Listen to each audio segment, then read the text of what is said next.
have a problem getting on the link. They said they're asking him for password, for email, and all kinds of things.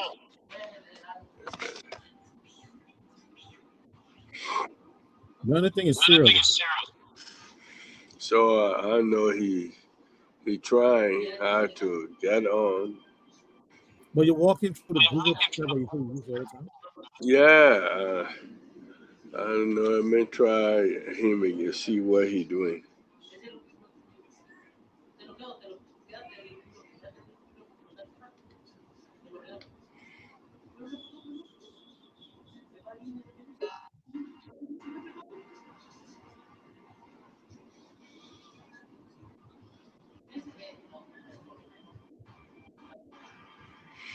Mm.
Mr. Ron, how you doing?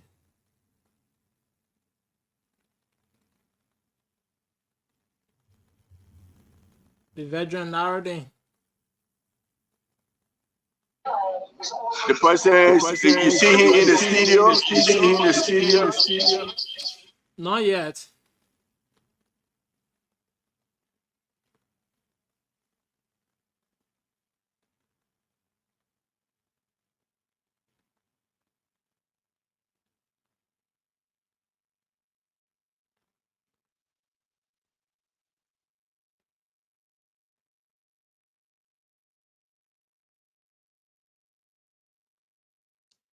You can either send a link through a WhatsApp and then confirm it. Yeah, either send the link through a WhatsApp. That link just is as soon as a person click on the link, it will tell you say take me to the studio, enter studio. As soon as a person click that link, they go in straight to enter studio. So the person has to enter their name, enter the studio. That's all. I'm not getting you.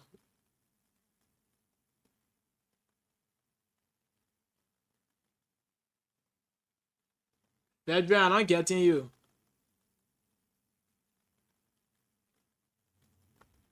man looking at you. The man say he can see y'all. Make sure y'all look for him.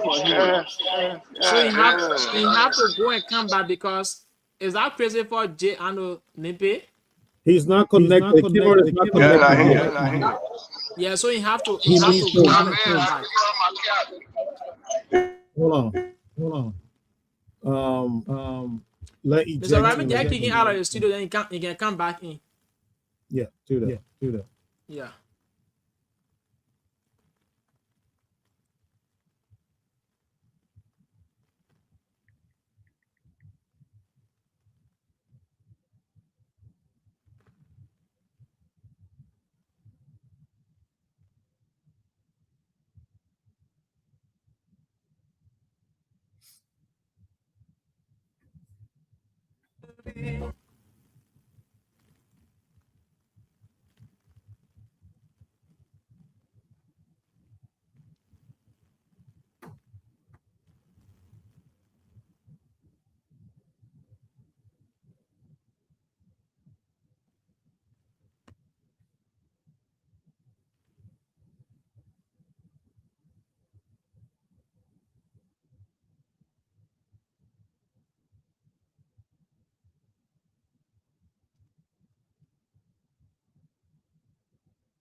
From 9 o'clock till 12 midnight, Liberia.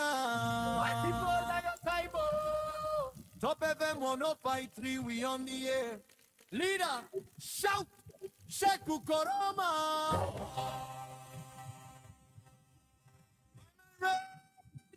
Archie right.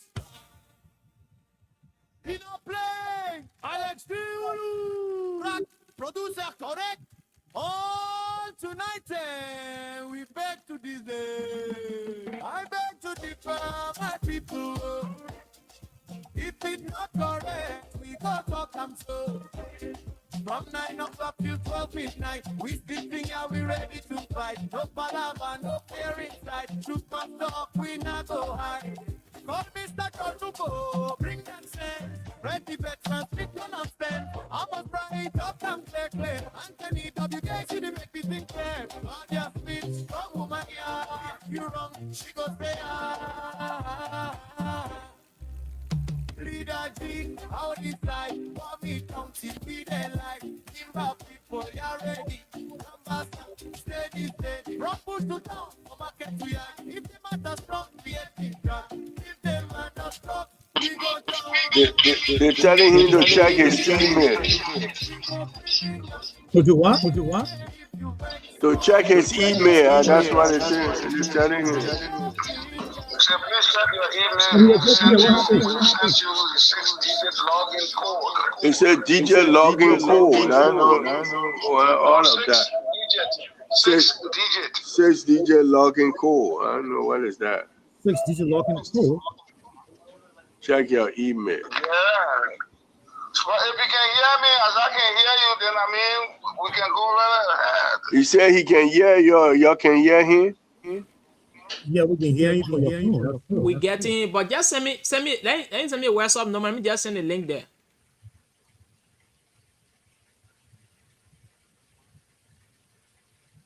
Pedro, you on mute. No, listen. He's in the chat. Look at look in the chat room, Christopher Nippy there. So we're going to listen. If you want to do it on the TV, you know, I declare on that TV. He said he want TV. He want TV. So he want to do it with our TV. Yeah. So when he So how he can do the audio? He can mute the camera when he want to do audio. Okay.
Mr. Nuba, how you doing?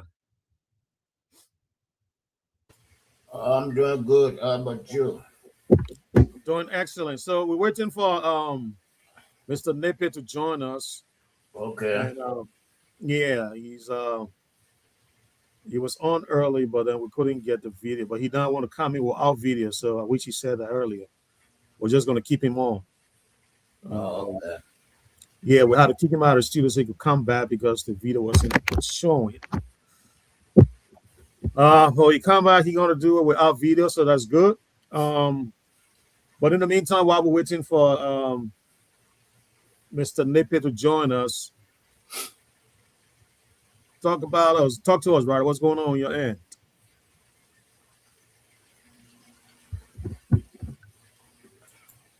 You talking to me? Yeah, what's going on your end? Oh, on my end. What's on your mind this morning? What is burning on your agenda?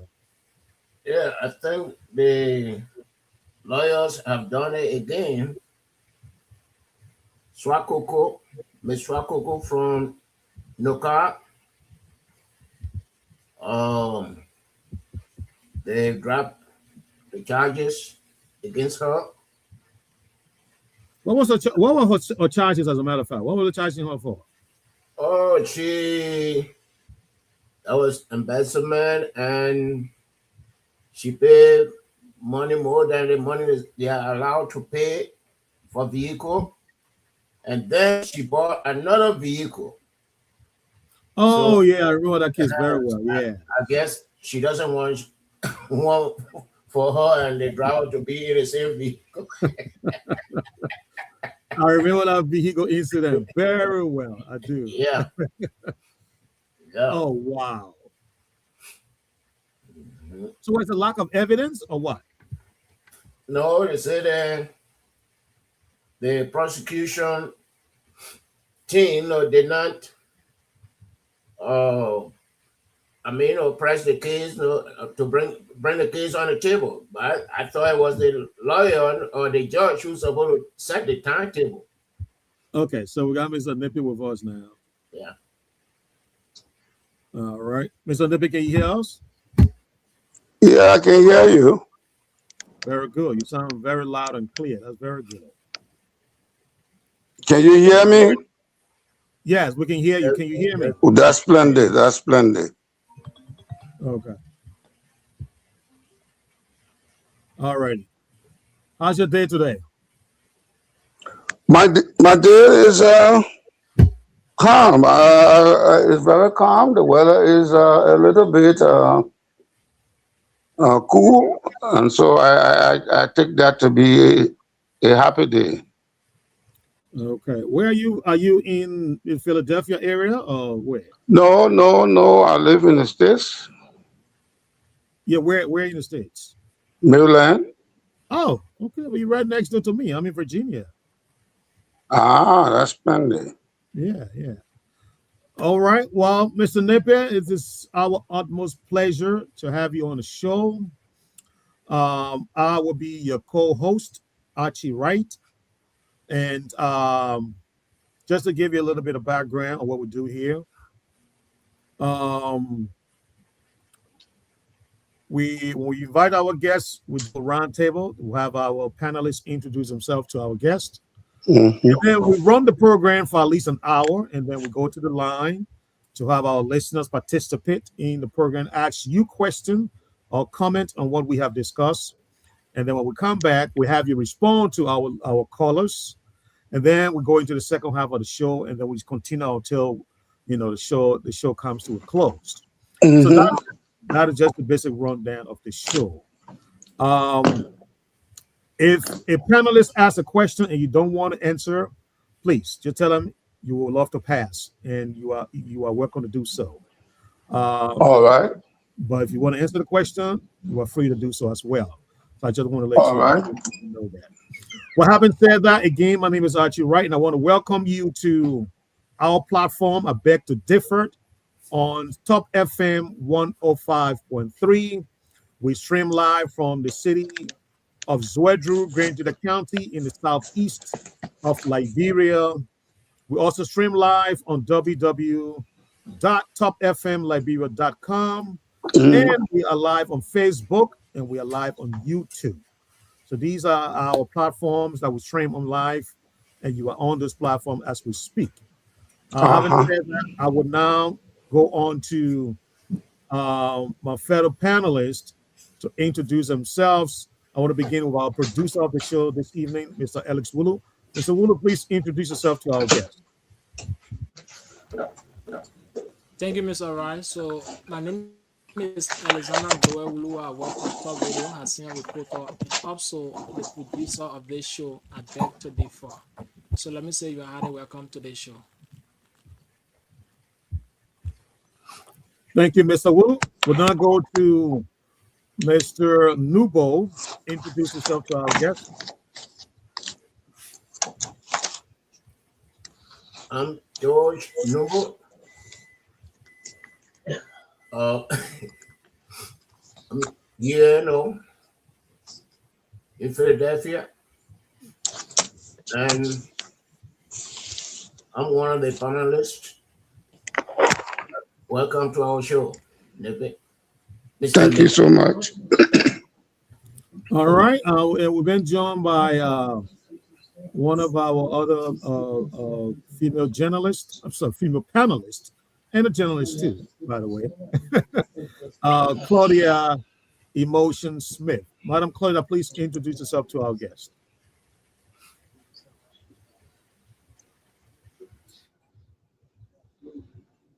Madam Claudia, if you're speaking, we can hear you.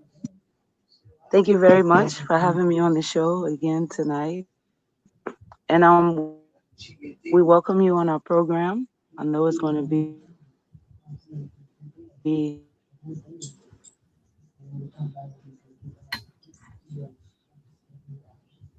all right. Madam Claudia, we're not getting you. Your audio is going in and out. Okay, so we'll now go to the veteran Smith to introduce himself to us. And then, as usual, we'll have you begin, introduce the guest. I'll have the guest introduce himself, and then we'll go into the program. Veteran Smith.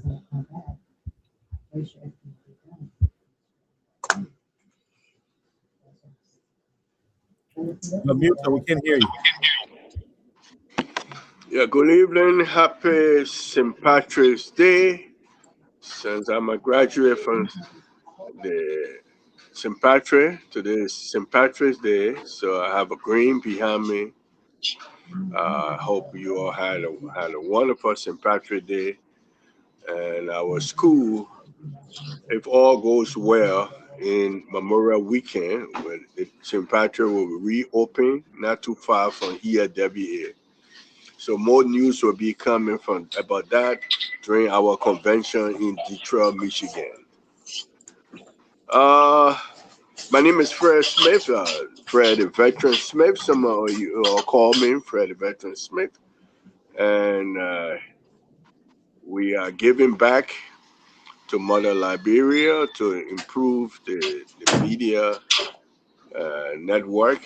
And we in the eastern region now, or the southeastern region. Hearing my voice, good evening. And I'm privileged to be on this Tuesday, which is the 17th in the month of March. Happy St. Patrick's Day to you once more. So let me just take this opportunity to welcome our special guest. For others, you all might not know him, but for me, if you pass through the embassy of Liberia, you might have encountered him in the past.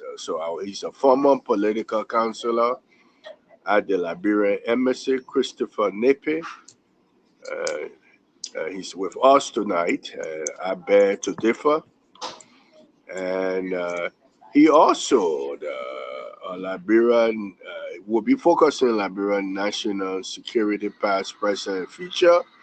Now, you might say, oh, he also a former Mighty Barrow goalkeeper and Lone Star goalkeeper. But he have so much of information bio. If I read all the bio, we will not leave from here. Uh, he also happened to have worked with our present president, LPRC, President Joseph Borka, when he was there. So I wonder how a football player have his life had changed, and now he went through all of the different aspects that normally we don't give credit to a football player. So I would say, Honorable Christopher Nippe, welcome to I Beg to Differ. Any other thing you want for me to add to your resume? Because your resume for a football player is very impressive. You ever thought one day you would be a political counsel in the diplomatic field of Liberia as growing up, playing for Mighty Barrow, the Lone Star? When did your life change that you believe that you were able to go in other profession? When did you notice that? Well, let me first of all say thank you so much for this opportunity. You have been combing around my area for a long time to be on your radio station. I think when it comes to Liberia, we cannot shy from anything that concerns its interest. Haven't considered the long time we have been talking, I decided to send you a note last night that I will make myself available. And it's good that I'm now on the program. I have called it the Zwedru radio station talk show, but I think what you just said puts me into a better understanding of what the show is all about. My name is Christopher J. Nippe.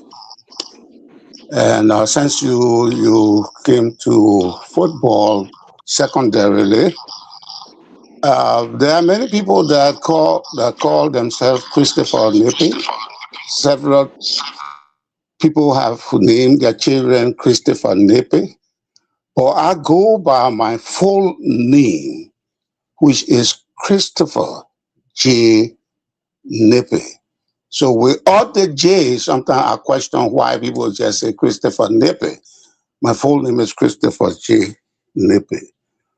I want to thank the studio administrator for this opportunity to be on your talk show. I also want to greet very warmly each and all of your panelists from various sectors of the Republic of Liberia, and importantly, those who reside within the bailiwick of the United States of America.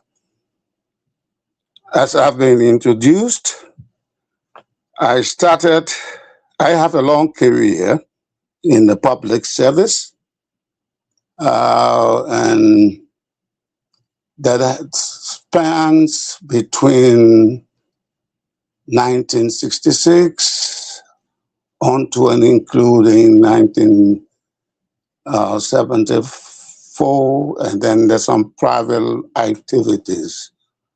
But let me just give you a brief snapshot of who I am and where I have worked. I have worked with the Liberian National Police. I am a graduate of the Liberian National Police Force more than 50 years ago. In all disciplines of security, I have a vast knowledge, and those who were privileged to working with me will attest to this. I worked for several agencies in the national security arenas, starting with the Liberian National Police Force. and go into other parastatals of the security organizations of Liberia.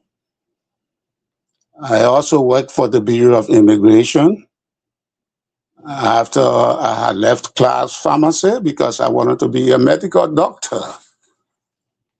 So I did a little bit of study in pharmaceutical salesmanship, and I'm happy that my former boss might be listening to me, Mrs. Clavina Bright Parker, with whom I've had the distinguished honor to work with for a number of years.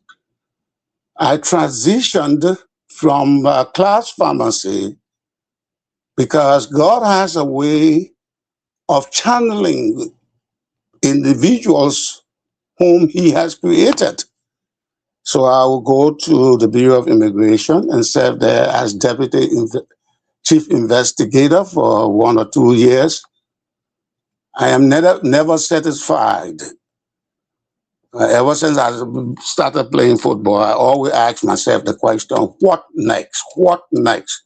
So that has been the gravitating great process of my own life, growth process of my life. So I entered the Liberian Produce Marketing Corporation, and I worked there for several years as a produce inspector, eventually as assistant manager for administration in the very department that I was employed in. And then I went to procurement supplies, specifically taking responsibility of the import of the everything that had to do with LPMC, PCADP, NCRDP, Low-Fire Development Corporation. And then I left from there. Faith has a way of deciding what you do. I was fortunate to have been employed by the government of the Republic of Liberia at the Ministry of Foreign Affairs. The Ministry of Foreign Affairs, because of my, I call that the fallback experience that I had gained, I served there as the principal deputy director for security, diplomatic security. Let me qualify that. The principal deputy diplomatic security chief for operation. I went to Egypt, Cairo to study. I also studied diplomacy under the auspices of the United Nations. And then by 2005, the government of the Republic of Liberia was pleased to assign me to the chancellery of the Embassy of the Republic of Liberia near Washington, D.C. as a political officer. And there I worked for 11 years and few months. And then I had to back down and salute myself out of that institution. So that would be a summary, a nutshell, a bird's eye view of who Christopher Nepe is. And interestingly, I should note that I play for Jet. Then I was attending St. Patrick's High School. And then I went to play for the Invisible 11, both as a goalkeeper and a player on the field. And then subsequently, and in my final days with Mighty Barrow and the Liberian national football team. So that gives you a summary of the activity that I've been drilling myself through of my life up to this point of the interview. Thank you very much. That a great summary of everything you have accomplished. Let me interject quickly. Let me interject, Mr. Smith, with due indulgence. Let me interject that you said that I work with His Excellency, President Joseph Yuma Boaka, not at LPRC in your intro, but rather Okay. LPMC, as I indicated. Oh, okay. That's good to know that. Let me go. What was your high and low playing soccer, and in that same sense, how you were able to play soccer and find time to be in all the other jobs that you were able to. How you did it? Let's take us through the high, the low as a soccer player, and Well, finding well, time. well, we will start from my formation days. My formation days from St. Patrick Elementary School to the high school, I had the privilege of working with the Liberian National Police Force. I am a trained,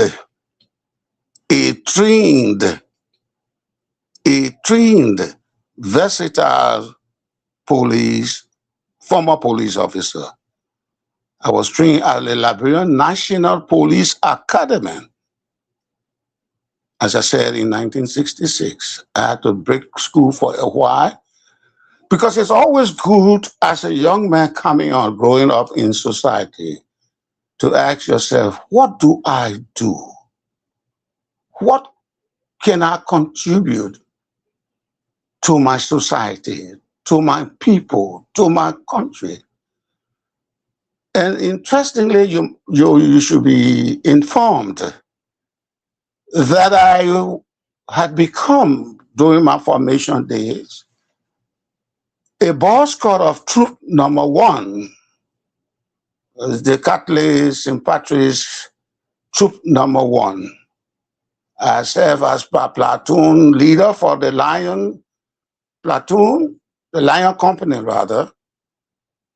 And then, as a scout board, there's something that we learned, which put us into an ethical realm in our life.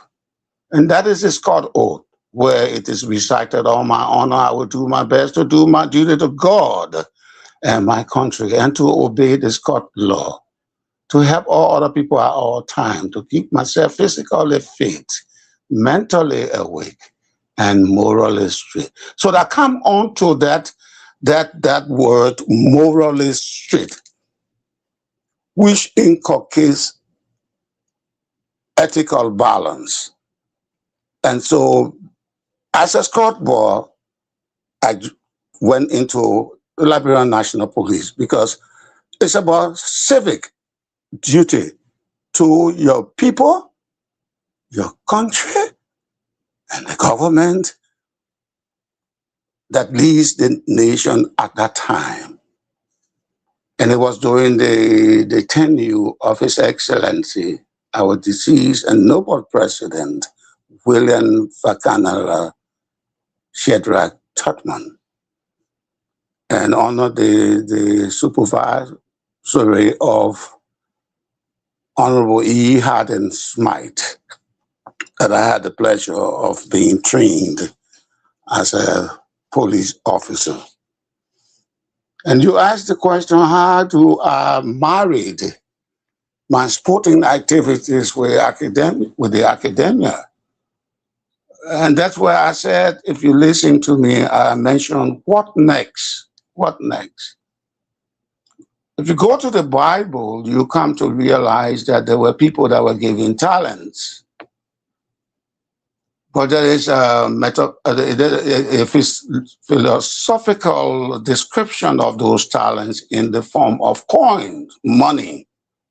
Some buried theirs, and some were able to produce more out of the little that was given to them by the master. The master in this instance case will be Almighty God. So when God had given you a talent, you develop that talent. And that's how I understood that portion of the Bible to be. So I had to develop my talent. And I started playing on the field initially. But I was never satisfied when people were beating my team, so I decided to learn the techniques and the mechanics of goalkeeping. And so I became Liberia's #1 goalkeeper. Mike Tabaro, #1 goalkeeper. Invisible 11, #1 goalkeeper. Interestingly, let me let you know that Dr. Alexander Peel, when I entered St. Patrick's High School, he had to give me his jersey. And then when I entered Barrow team, the same thing happened. When I got on the national team, I had two jerseys, one from Alexander P. and another from my mentor, David Momo. And may his saintly memory be as fresh in my memory, because it was he who perfected my skills. David Momo was the one that perfected my goalkeeping skills. So I pay homage to him today, because as he was widely known and internationally respected, so was I also domestically known and internationally highly respected. So that would be, again, a bird's eye view of what your question alludes to.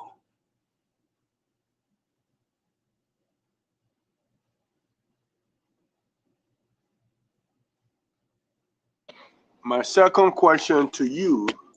Yes, sir.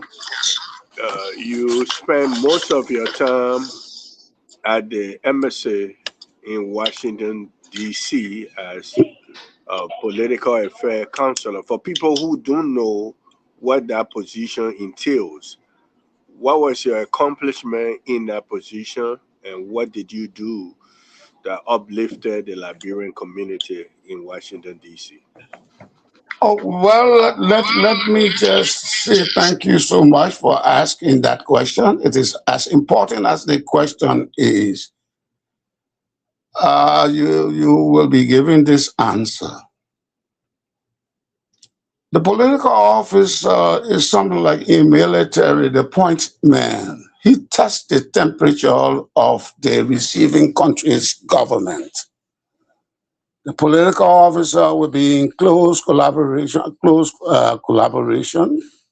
and consultation with the ambassador, who is the head of mission.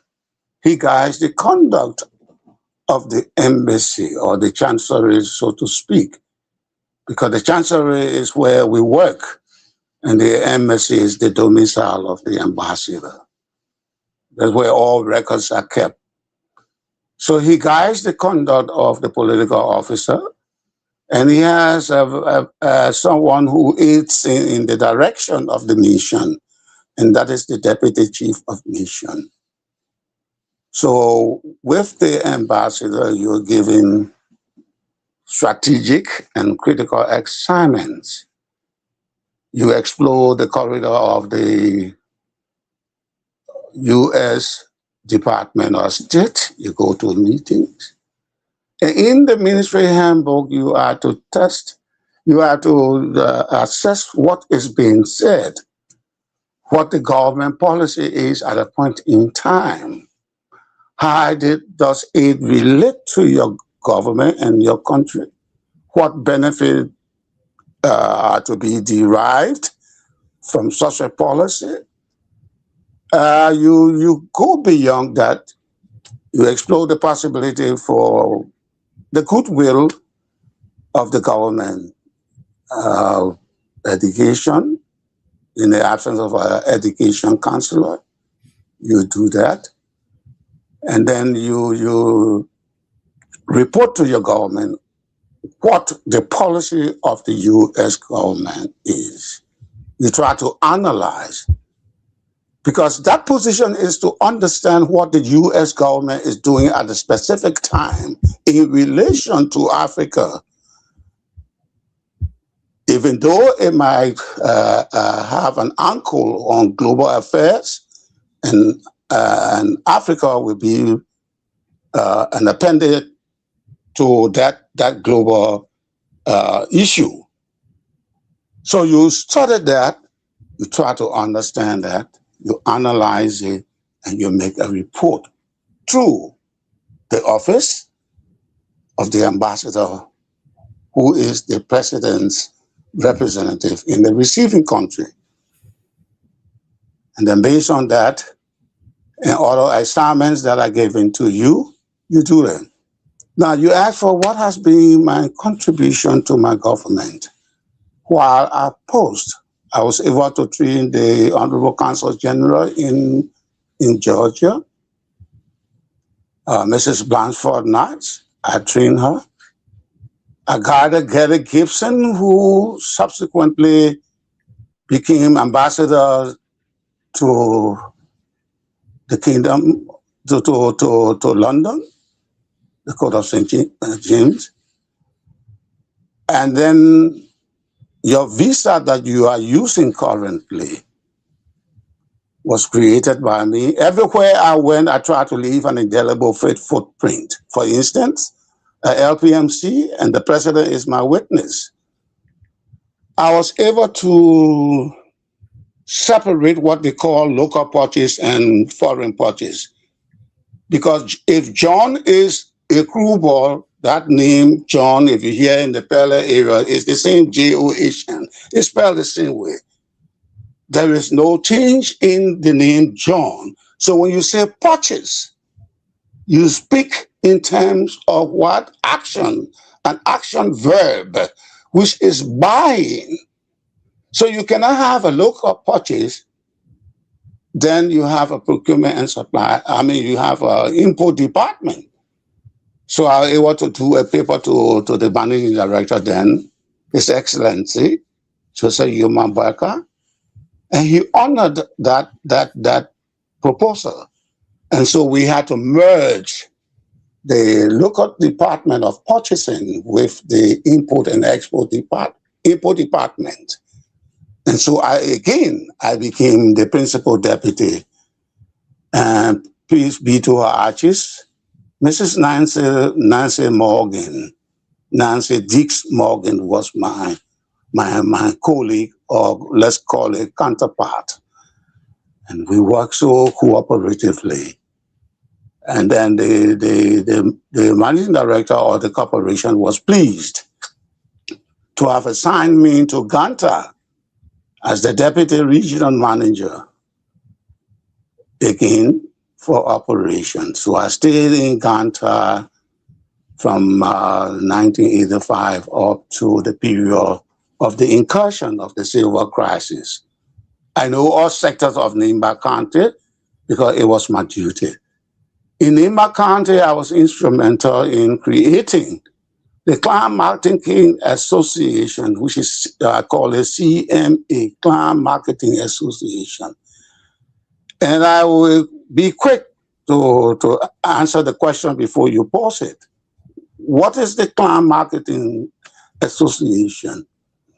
The client marketing, the sense behind the formation of the Client Marketing Association was centered on the bringing all of the clients, the various marketing association, to a central position. And that central position carried me into a second thing that I will have to do, is central buying system. That system inculcates that you will harmonize all of the clients in the center of a particular locale, and there you will buy the produce.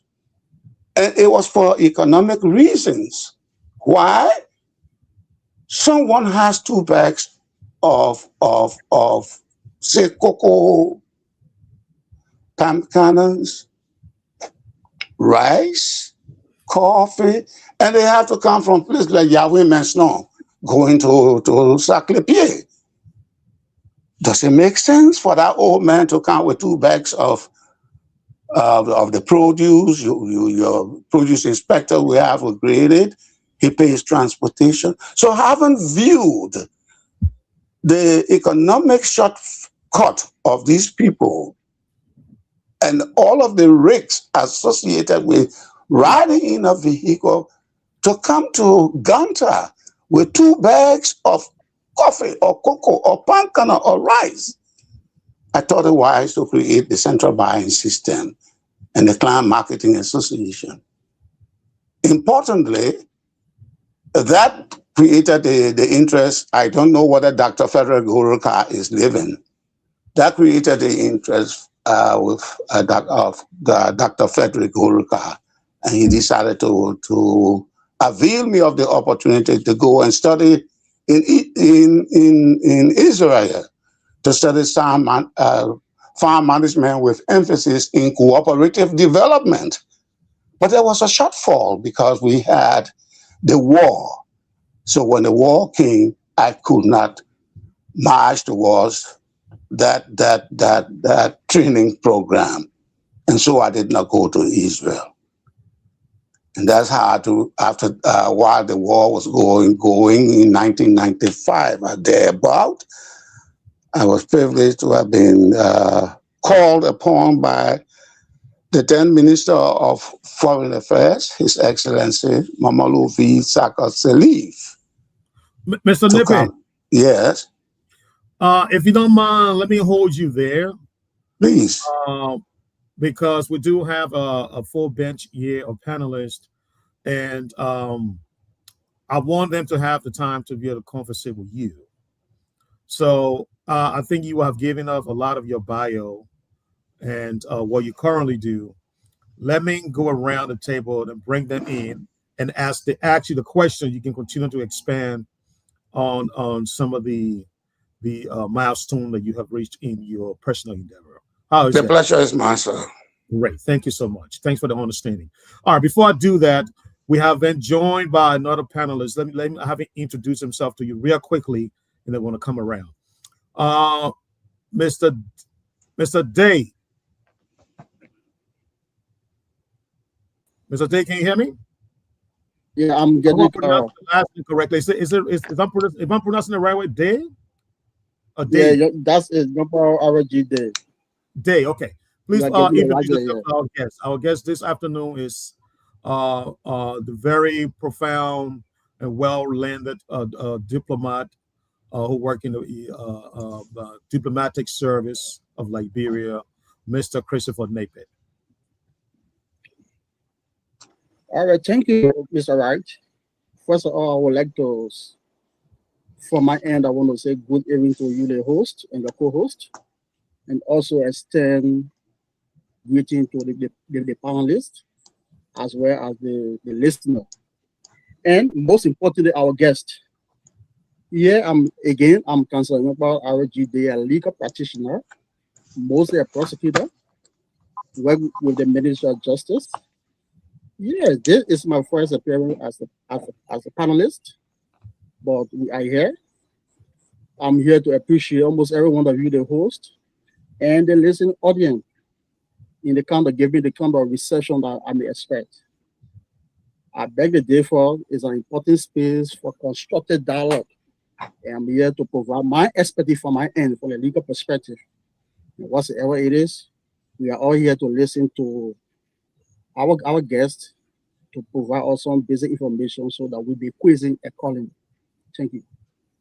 Thank you, Mr. Yombao Day, the prosecutor. I've been announcing your presence on the show, but good to have you anyway. It's good to never late, you know what I mean, to be on the scene. Good to have you. So let's go around the table now and let's begin with Mr. Wooler. Do you have any question for the guests? Okay, you're good. Thank you. Mr. Nubo, any question for our guests?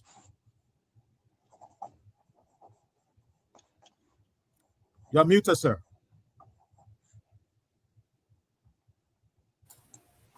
Yes, I have a question for our honorable guest. Honorable Christopher J. Napier. I met you at the embassy. Mr. Nubo, can you be audible a little bit? It's on your voices. Oh, I don't know. Maybe let no, me. you're okay. If you can just lift your tone up a little bit, that would be fine.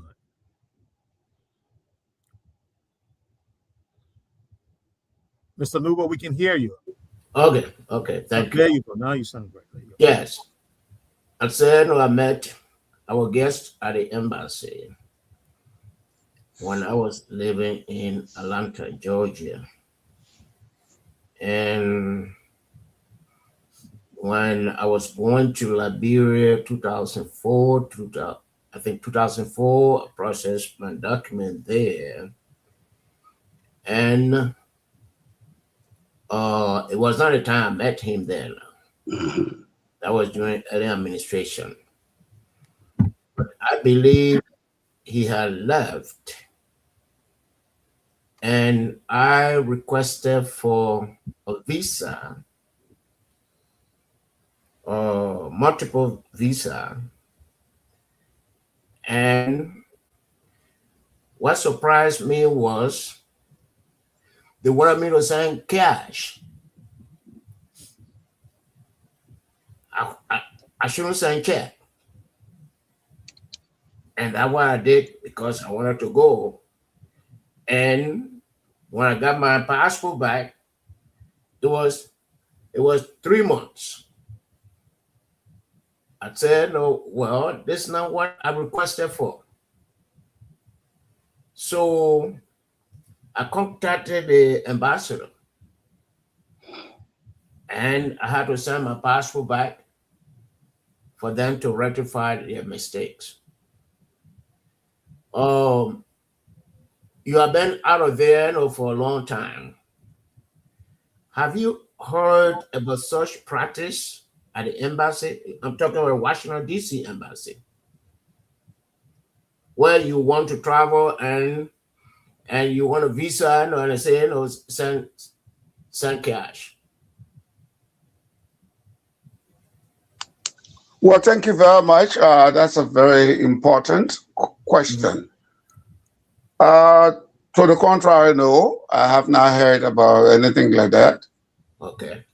But if I may elaborate a little, okay, it was to circumvent all of those kind of bottlenecks, because the purpose of an embassy is the embassy is like a bridge. On that bridge and under that bridge are many, many, many things. And that bridge upon which you are is the receiving country. So from that receiving country where you have the convergence of your citizens, they have to go out and come in. That's what I'm using a metaphor of a bridge. They have to go out and come in. So they go out on the other side and they come in on the other side. But you must make it as a duty, a primary duty, to not inconvenience your citizens, because it is for your country from which the citizens hail. That's why you are posted to a mission. So we had to study what the inconveniences were when we got to post in 2005. That was during the administration of the interim government for national unity, specifically Judith Bryant. Yes. His Excellency Judith Bryant, peace be to his memory. And so when we got there, we saw all of these things here. We had to retool the entire structure of the place.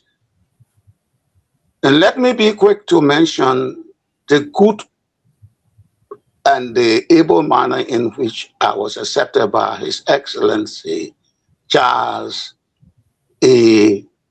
Manor. Charles A. Manor.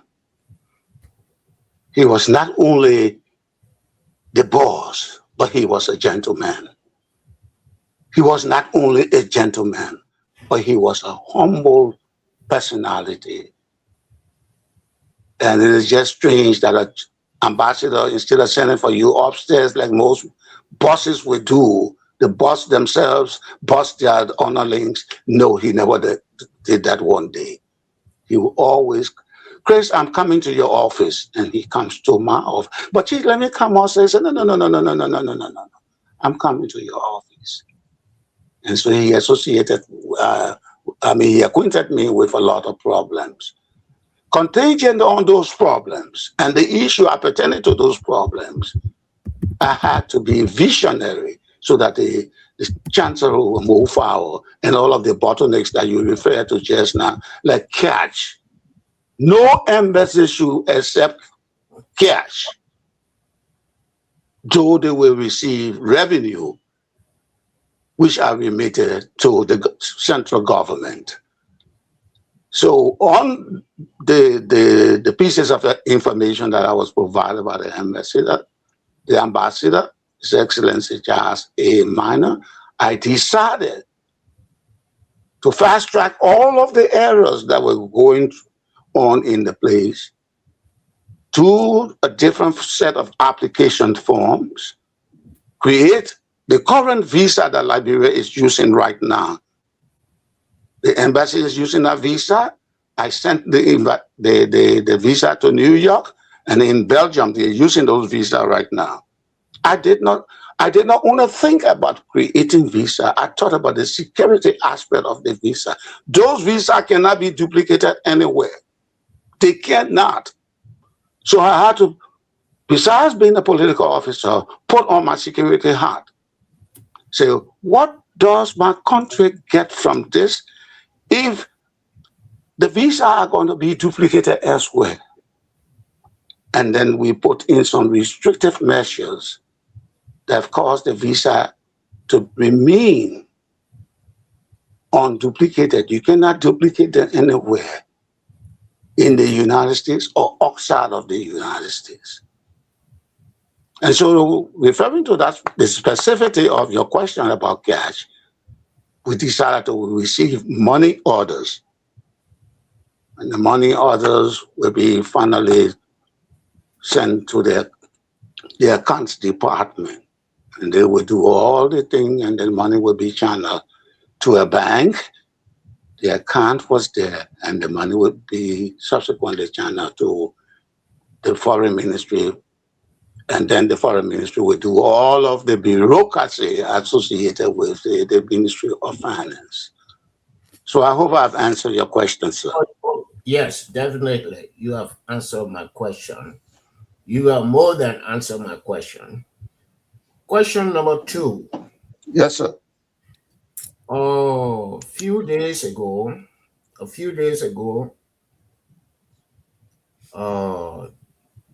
there was this sad news from Liberia. Mr. Sam Jackson's wife was murdered. And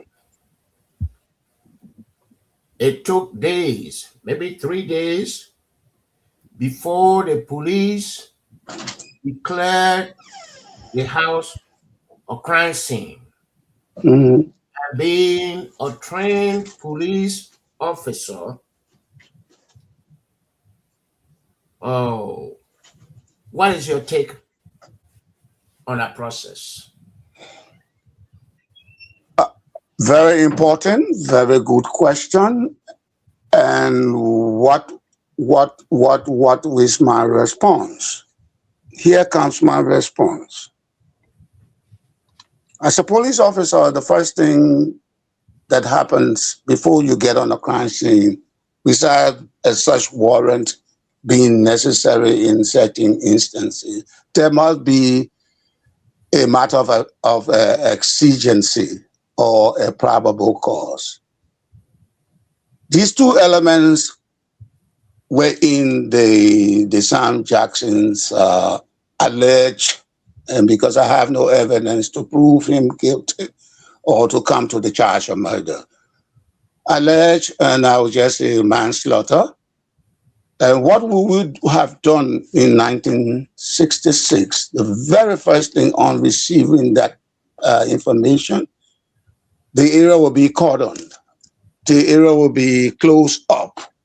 Mr. Jackson will be taken out of his building, unlike what we saw on the social media where people going there, people rushing into the house. And I should be very honest, the scene was compromised.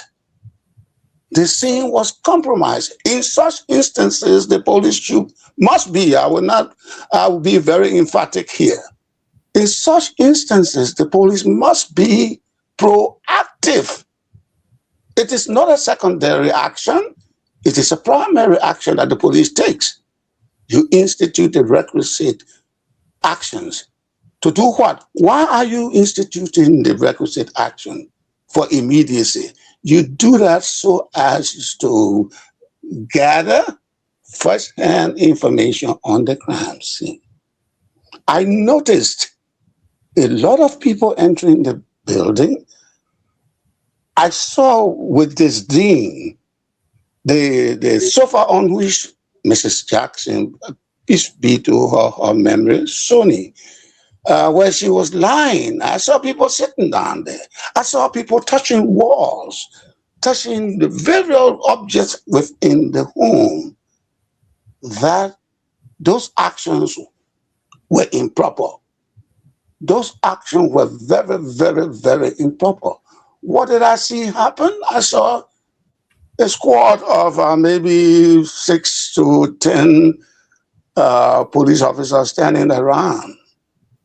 But the scene was not protected. The scene was not protected. That gate should have been locked. Mr. Jackson, despite the fact, or in spite of the fact that he was my classmate at St. Patrick's High School. Mr. Jackson was my classmate at St. Patrick's High School. We sat down in the same class. Despite that fact, were I the ARCHIE, I would have apprehended him. For two reasons. One reason, that the allegation was he had murdered his wife. So we had to protect him. So we put him on protective custody before the investigation begins. And then we secured the scene. We secured the scene and make sure that even where the body was taken, that place is secure so that when the pathologists come, because you have to have a congruences in the entirety of the case, from the level of the coroner or the pathologist, to reinforce as a complement to the police charge sheet, to say, okay, this crime did happen, Mr. Jackson is responsible. Mr. Jackson was not responsible. It was due to medical reasons that the person died. Then Mr. Jackson will be excused. He will be exonerated. But to have had Mr. Jackson in the house and people go in there, that's my friend. That is my friend. And a few days before it happened, Mr. Jackson had written something and he sent it to me. Normally they would send things to me to see, to pick my brain. And he was lying down in a white t-shirt with a hand at his back. But I didn't comment because in the interim of commenting, I had this unpleasant news that my friend was involved in what amounts to an alleged murder. But I've known Sam Jackson who, at St. Patrick's. Everybody will tell you about Sam. Sam talks. Sam Johnson talks. We all know about him. Alhaji Kumar, he was one of the people that talk, who were classmates. Maurice Dukle, who served as Minister of State for Presidential Affairs, one of the first tenure of Her Excellency, President Ellen Johnson Sirleaf, was my classmate. So we all know Sam Jackson for him off. But that Sam Jackson will be vicious, I have not noticed that in him at all, at all, at all. I think he has always presented himself as one of Liberia's finest gentlemen. But fate has a way of shifting things around. And sometimes when I do my writings, I write their twists and turns. The twists and turns of life can either be positive or be negative, as in this instance matter, the question that you've asked. So in short, I would have protected the scene to preserve evidence. I would have made sure for Sam's protection because it has to do with an alleged murder. I would have secured Sam Jackson in the custody of the Liberian National Police for protective custody prior to charging him. If and only if beyond all reasonable doubt, Mr. Jackson, in correlation with the pathologist's report, is found guilty, then we will charge him for either first-degree murder, second-degree murder, manslaughter, manslaughter or murder. So that, I hope that answers your question, sir. Thank you. Thank you. Thank you, Mr. Napier. Thank you. Look, Mr. Napier, I am declaring you what the phrase I want to put on there, but it will come to me. But you are a resident scholar of this platform. I just want to say that. Thank you so much, sir. Yeah, we'll call on you whenever we need you. Please keep your phone open. I am blown away. I heard the name Napier for a very long time, but I didn't know he was so eloquent and so well rounded. But thanks for being here, fellow panelists. I want to give our panelists from Liberia the upper hand, the advantage here, because the time is running fast on their end. We and Mr. Napier over here in the U.S., we can stay with him, for as long as he wants. So I'm going to give the people from Liberia the chance, at least to ask more questions to our guests than we would do over here in the U.S. So, Councillor Day, I will let you ask one question or make a comment to the guests, and then we'll go to the line. When we'll come back, then I'll come back to you again for you to ask your further question. So one question to the guests, and then we'll go to the line and have our listener participate, and then we'll come back. I'll come back to you. So please, your question or comment. Okay, again, I want to say thank you to Mr. Napier. Yeah, he exhibited his level of intelligence. But it's something that comes to mind I want to ask on. He mentioned and said that with relation and with the issue with Jackson's wife case, the crime scene appears to be contaminated. Is that correct, Mr. Napier? I did not use contaminated because when you say contaminated, it means that you have foreign objects coming into the place. I said compromised. Okay. Oh, well, compromise, it means the crime scene that one way or the other being tampered with. Okay, so my question is, how critical it is on the failure of this case? And what is the impact can it have on the integrity of the entire investigation? What impact it has on the integrity of the investigation? Thank you so much, sir. With respect to the crime scene? Yes. Yeah, with direct respect to the crime scene. The first thing we were taught in homicide investigation is that when a homicide occurs, you cover the crime scene. What does that mean? You protect the crime scene. So if it is like somebody shot somebody on Benson Street, the police got that information, the person is lying there, nobody is allowed to go around that body. You cover the crime scene to protect the evidence that will be gathered. Now, what would be the evidence to be gathered if it were that he was shot? It could be the casing of the arm of the gun. From that casing, you can determine the velocity at which that shot would fire. If it was a Smith & Wesson, if it was a Colt, or any other weapon, you'll be able to determine it from that bullet. Because it is the casing, it is not the casing that kills. In the casing, you have what you call something like gunshot dust in the casing. And the firing pin will hit the firing, there's a little circle of the gunshot. The firing pin will hit that. And when it hits that, it causes a burning sensation in that stuff so that the bullet leaves. It is the bullet which does the damage to the human body. So you need that casing to establish what kind of gun it was. So if many people went around the scene, high chances will be that they will extract from the crime scene the bullets. They will extract those things. you may not be able to see it. Yeah, you will see the wound, but that's an evidence. So before you can adjudge that person guilty, say, oh, the person shot the gun, but where is the gun? Where is the shot? Because there must be between the victim and the arm must establish what happened. Then the coroner will know what kind of arm was used, or the police rather will know what kind of arm was used. Now, let's come to the specificity of Mr. Jackson's issue. Mr. Jackson, as I saw on the social media, lived in a white building, which has an entrance of a black gate.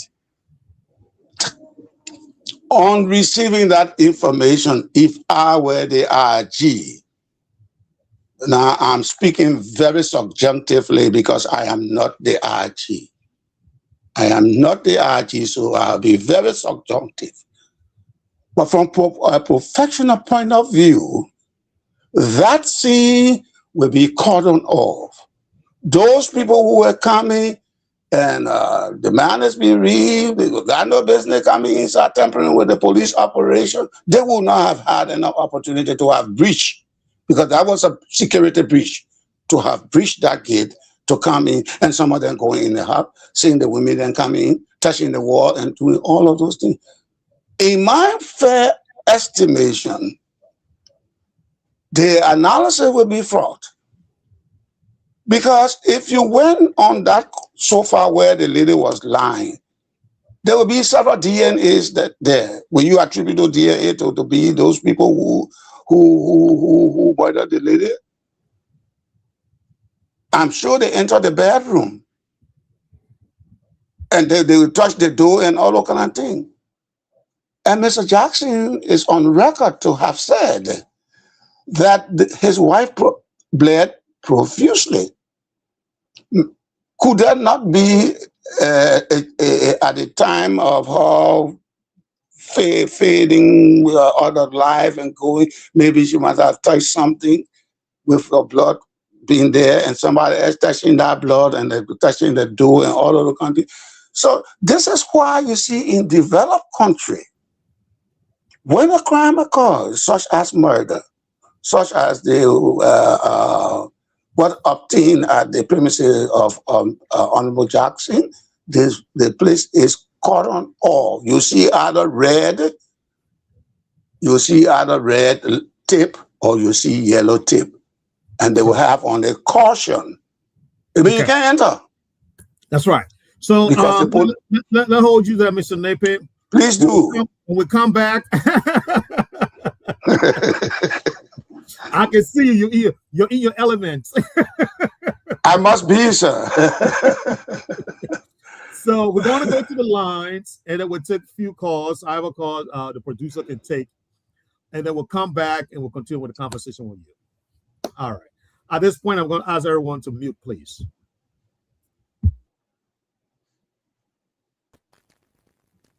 Alex, take it away, please. Take it away, please.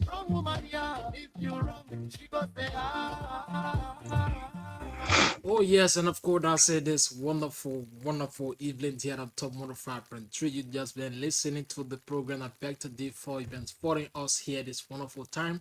It's about time that we open the phone lines and hear from you. Those of you been listening, those of you been watching us online.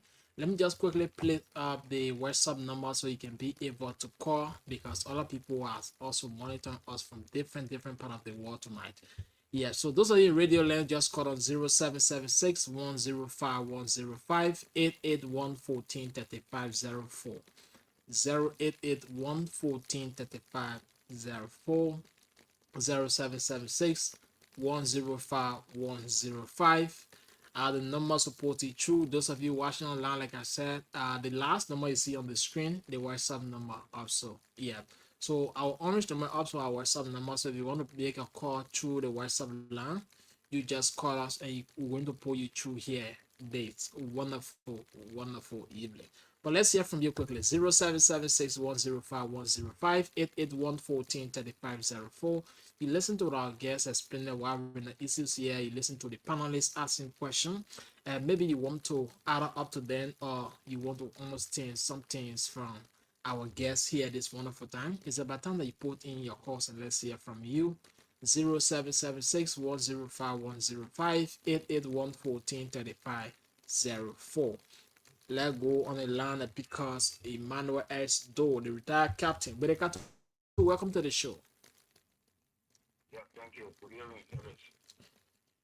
Am I live? Yes, you are live. Hello? Let me see the audio line again. Hold on 1 minute. All right, let's push us from this side. Go ahead. Should I call back? No, go ahead. You live now. Am I live? Are my professors getting me? Yeah, they are getting you. Thank you. Good evening to you and good evening to our professors. Welcome in the evening class. And let me say the pleasant good evening to the studio guest who is coming to be one of our professors. Thank you. My name is retired Captain Emmanuel S. Doe, otherwise known as Berekato. You don't force but you compare to do only the right thing. Thank you, sir, for all of your deliberation. But I got a question. For the betterment of this class, we the laymen that are listening to be able to understand it better, there I'm going to draw my question from. When you say autopsy to be conducted on a body, the layman down the line will want to know what is autopsy and what is the sole purpose of conducting autopsy on a dead body. Thank you for having us.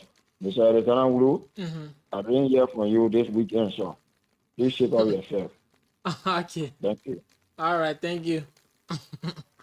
0776-105-105, 881-14-3504.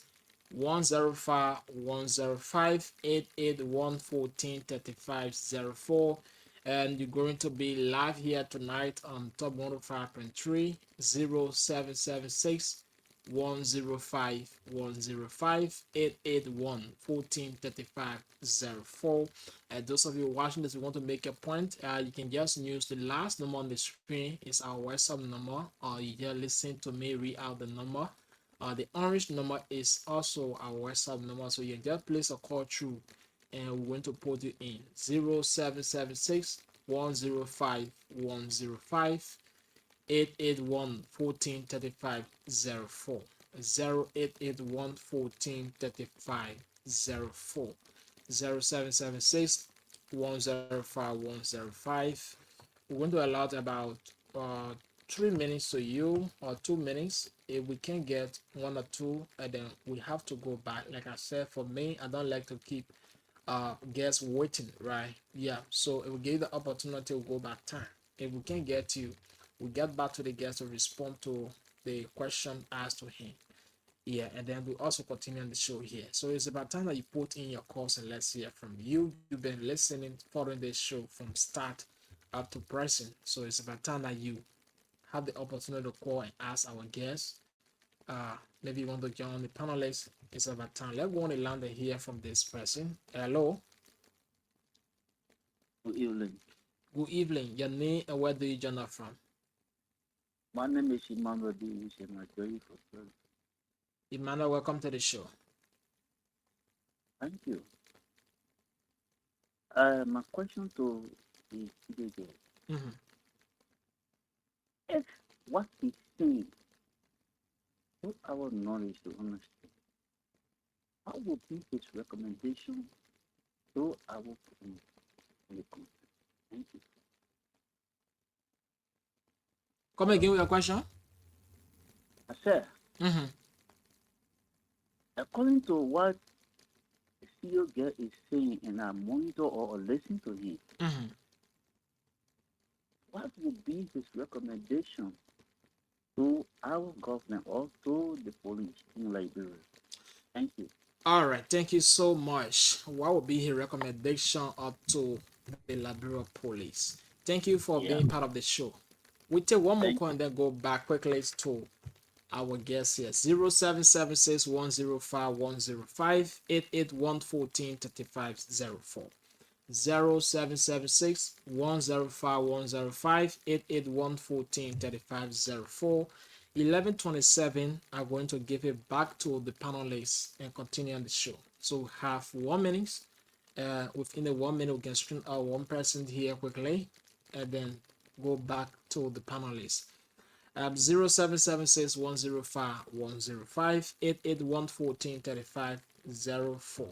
0776 105 105 881 3504.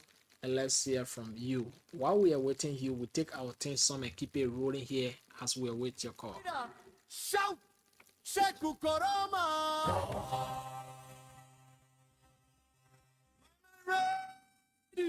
Archie right!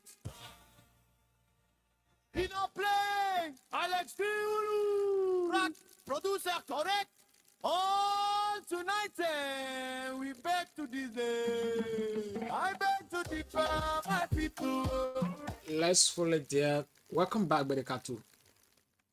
Yes, sir. Thank you. Such a lesson that is in class because of the uniqueness and the importance of it.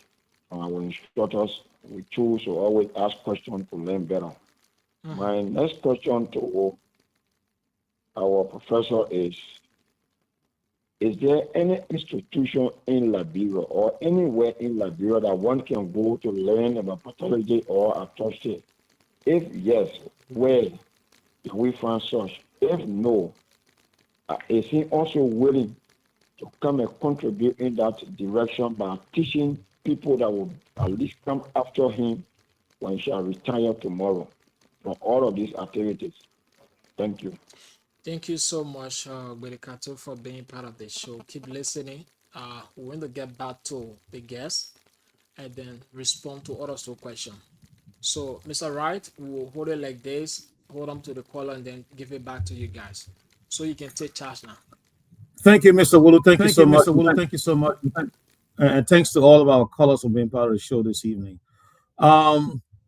Nepe, this is where we come back to you and you respond to our listeners with the various questions that they ask you.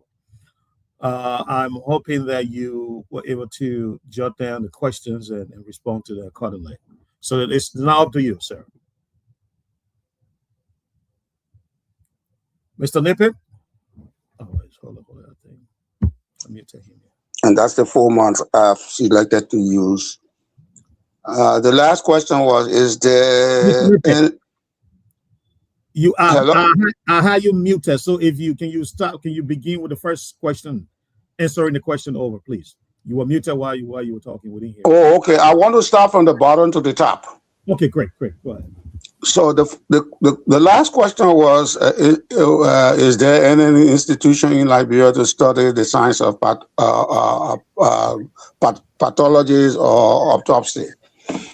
I don't know because I'm not in that realm of medical study. But I think if the question could be raised with the Minister of Health and Social Welfare, that is a good opportunity for them to answer. But I do know that after you have qualified yourself as a medical doctor, you want to choose a course, and then you want to be a pathologist, a cardiologist, or whatever you may wish to be. So specifically to the question, I don't know whether there's any institution that provides the guidance to the competency. The second question was with regards to the recommendation to the police. What will I recommend? I think the RG is a capable hands on the job. because of my professional experience, I cannot minimize him because I am not infallible, neither infallible nor can I do everything right. We are human beings. We can err. But I would like to advise that in such instances, or whenever such occurrence may be in the public's or bring to the public attention, whomever it is, because I know one thing, we were trained when we were being trained, that no one is above the law. No one. I, Christopher Chenebe, despite or in spite of my being popular, having played for RE, Barrow, Jet, and then the Liberian National Team, that does not negate the fact that if I am wrong, if I'm legally wrong, I should be arrested to answer why I did what I should not have done. I should not go with impunity. Because when impunity is a societal element, it gives rise to those who are coming after us to say, I can do anything, man, and go on the radio and just cuss the people or talk anything I want to talk, and then I'll be free. No, it should not be that way. We must respect the government that we have. And to respect the government correlates with respecting your father in the womb. Let's look at it again. Let me speak a metaphor here. The government is like a home. The president is the family of that home. Whether he is short, whether he is fat, whether he is tall, whether he is handsome or is ugly, it is incumbent upon the children. The context is the citizen to respect the president, be it a female or a male, and the laws that have been structured for obedience by even the very lawmaker. The very lawmakers are on our obligation to respect the law that they made. You cannot put in policy in a company and you, the managing director or the manager in that office, you cannot obey the very policy that you wrote. So it becomes counterproductive. If we are going to elevate the status of a person beyond the justice, the perimeters of justice, it is unwholesome. It is unwholesome. No matter who you are, whether you're former president, you're former king, when you spoil the law, they say when you break it, own it. And when you own it, fix it. You got to go to the law to answer questions. So my advice to my dear brother, the ARCHIE, in whom I have enormous respect, he should fear not. He should fear not. When this kind of incident happen, let him be thorough. He does not have to appear on the scene. Give the appropriate instruction. Unless the instruction is illegal, the police will not obey. But when the instructions are legal, they are under extreme obligation to obeying what comes from the directive of the office of the director. Okay. Well, we used to call it director during those days, and then during the new dispensation, the office is being called Inspector General of Police. That will be my only advice. One, nobody is above the law. Nobody, absolutely nobody is above the law. That's what they taught us. Two, when a crime has been committed, you make sure you protect the scene. so that the pieces of evidence you want to gather cannot go. That would be my advice to, or my suggestion to the Honorable Director of Police, Honorable Coleman. That would be the specificity of my advice. Okay. Thank you, Mr. Napier. You are ready doing our justice here tonight. And I see Mr. Day drop off. Hopefully he comes back. But we got Madam Claudia with us. So, Madam Claudia, I'm going to give you the chance to ask 3 questions. Because great. Wow. You guys are in Liberia there. The time is running fast on you. So we're going to give you the time to do all your questions. I'm jealous now because I only asked 2 questions. It's okay. You'll be okay. Go ahead, Madam Claudia.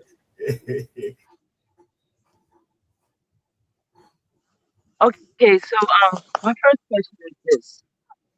You have literally twined in so many sectors in Liberia. You know so much. But my question to you is, what did you really aspire to want to be that you probably couldn't have become? Therefore, you just kind of drifted wherever you thought you could fit in. That's my first question. My second question is, you having that security background, having worked with the police, and I know Liberian police work based off of logistics and working with people that have the past experience of helping them, deal with this logistics. So can you, without exposing so much, could you disclose to us if you have any endorsements presently with the police and where your duty might be? Because you being a veteran, and I know that they really work with veterans, maybe you could tell us, are you involved in that? Because if you are, then you know a lot about what's going on security-wise as it relates to the public, the community, because, that's the level where the police really reach.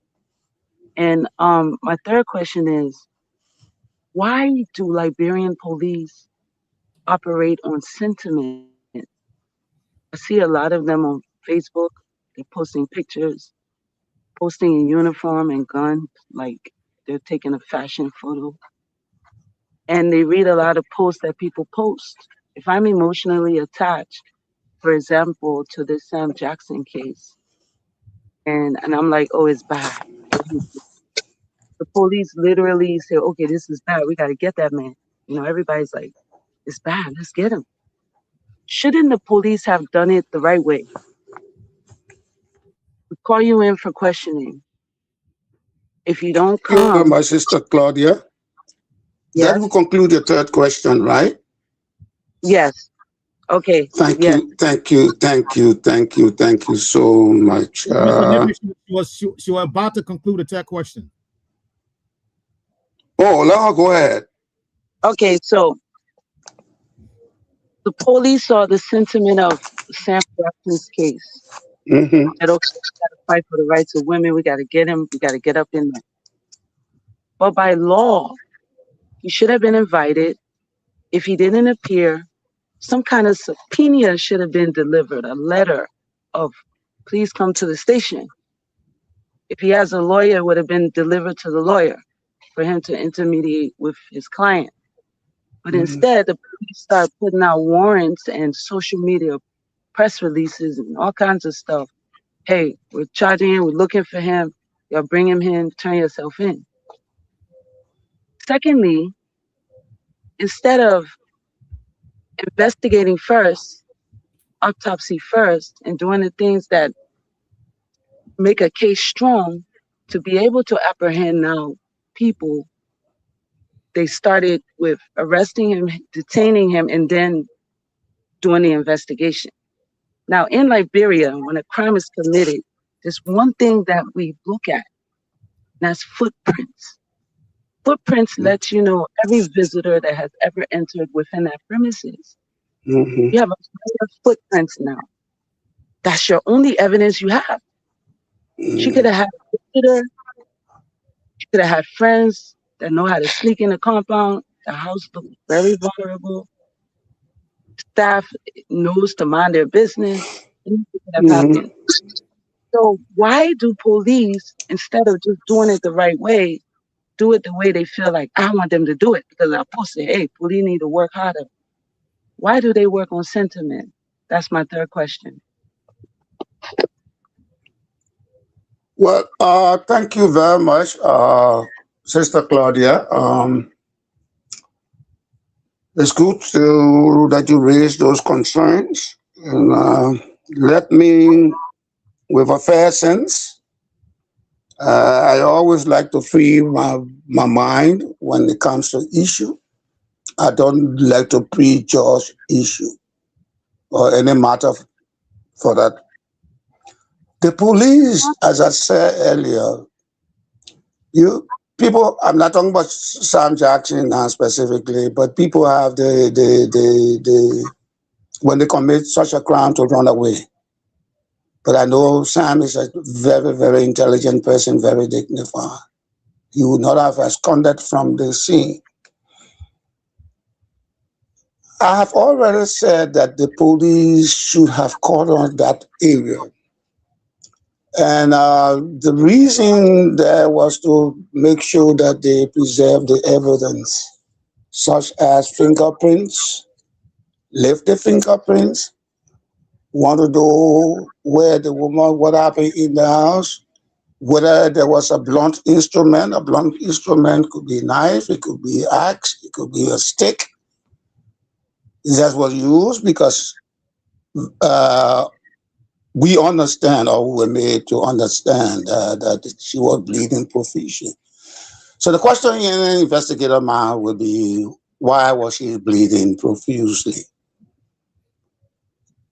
Might it have been a blow to her temple, or the man took a belt and the buckle hit her head, or he took a rattan or a stick and lammed it on her head? The incident of hemorrhage from the head, from the nose, should not be unless something quite outside of the ordinary has happened. That's how I will answer that question. Now, then we come, why is Liberia, the police act on sentiments? Whether that issue can be anchored on sentimentality, I don't know. What I know from a professional point of view is that Mr. Jackson, I am not above the law. I was taught that, look here, you being a police officer, you're not above the law. And you were taken from the public to protect the public. And you have only an 8-hour job to do in your uniform. That does not divorce you from performing the duties when you are in plain clothes. So like I said, once a general, you are always a general. 8-hour finish, you go and put on your mufti, as we call it. It does not exclude you from performing your duty. What would I, and I'm being I'm personifying this I to myself, what would I have done? I would have ensured, divorce or whatever the sentiment, as you have alluded to, I would divorce myself of any sentiment. Sam is my friend, yes. But I cut her off the area, and first and foremost, to protect himself. Because what if there were people aggrieved, and they said, we will get to that man there, they will kill him. So when they kill him, the case is spoiled. So the first thing you have to do is to get the living body of the alleged perpetrator, and then you secure him. And in this specific case is not a regional case. It has a wider latitude. Latitude in the sense that if you look at it from the context of a human being, Sam is that head on the body. Sam is that head on the body. The right hand is for the Republic of Liberia, and the left hand, the heart, is for the people of South Africa, where her parents hail, where he took his bride from. So the case can be internationalized. And we cannot subject Liberia's international image for a single individual, because no man can be bigger than Liberia. No lady can be bigger than Liberia, because the laws are there. So he should have been apprehended for protective reason why the case is being probed. Then we bring in the autopsy. The autopsy will be able to lift up if somebody were to touch her, slap her, as in the case, to her head, and then it caused contusion, and then she passed out eventually. Those fingerprints will be on the jaw. The coroner, the pathologist, will find those things out. If she was induced with person that she, well, give me a cup of coffee, and coffee, in that coffee, something was put inside, or in that tea, something was put inside, and that lady drank it, the pathologist will find that out. So that's the reason why you preserve the scene, or those are the reasons why you have to protect the scene and cordon off anybody from coming in, with the exception of the homicide investigation team, which is being backed up by police like the FBI would do here in the United States. And those will be my answer. I hope I've answered your question. Oh, you talk about logistics. You mentioned about logistics. I don't know what the budget of the police is. I don't know what in that budget is contained for the provision of logistics. But I will hope that the police director has done his due diligence to put in those things that he needs, because you cannot play with public safety. Let me go to the office of the president. The president is for execution of the law, and the police work under the Ministry of Justice to execute the law. So the police cannot put in $5 and say, no, we cannot give you $5. The most you can do is say, okay, we'll give you $5.50. So you cannot be caught with your pants down. Uniforms, arms, and other logistics. Cameras to be issued to the homicide department, and all of those things, recordings, so that the police can do the work of protecting life and property. Because that's the primary reason for any police officer, to protect life and property under the law. Under the law. Okay. And then I'm sure what Director Comer is doing right now is to talk to the government for those things that are absent. That will give him to maximize his effectiveness, because I think he's very efficient, to maximize his effectiveness in executing the functions of appertaining to the organization. And that will be, those will be Okay. I'm sorry. I just wanted to know, like, are you involved in any kind of way with the police right now? I was coming to that point. No, I'm not involved in anything that has to do with policing. I am not involved in anything. In my opening statement, there's nothing in when it comes to security that I don't know, that I have not done. I have done both covert and overt operations. Both covert. Covert is when you're doing undercover, clandestine, and all that kind of thing. Overt is when you're doing open. You got on uniform so that people can see you. I've done all of those things. I've done them. Okay. My training dates back to 1966. when what is now called the CIA was called ICA. So the acronym is reversed. Instead of ICA during my tenure of training, it is now called CIA. So that tells you exactly that I was well trained. Okay. Thank you, Mr. Napier. Now we'll go to Mr. Day. Mr. Day, Constable Day. You're going to ask the last two questions because you asked the first question before we went to the line. So you got two more questions to ask our guests from your end. Actually, I do not have a question because I almost agree with almost everything that in this world. And I see what as a prosecutor. Imagine we prosecute most of our cases on conceptual evidence they're lacking out of, and these are the things he's saying, and we agree with that. Where there's a crime being committed, especially or sexual related crimes, the first responsibility is to correct the crime scene. That it is, and I agree with him. To the crime scene, it will give the investigator the opportunity to gather these pieces of evidence to take it for forensic examination. But howbeit, we are not relating that to the same case. We are not saying that has not been done. But I already agree with him, so I do not have a question. All right, so let me come back to you. Who is on this case? Who is the prosecutor on this case? The Liberian government. It happened in Mosul.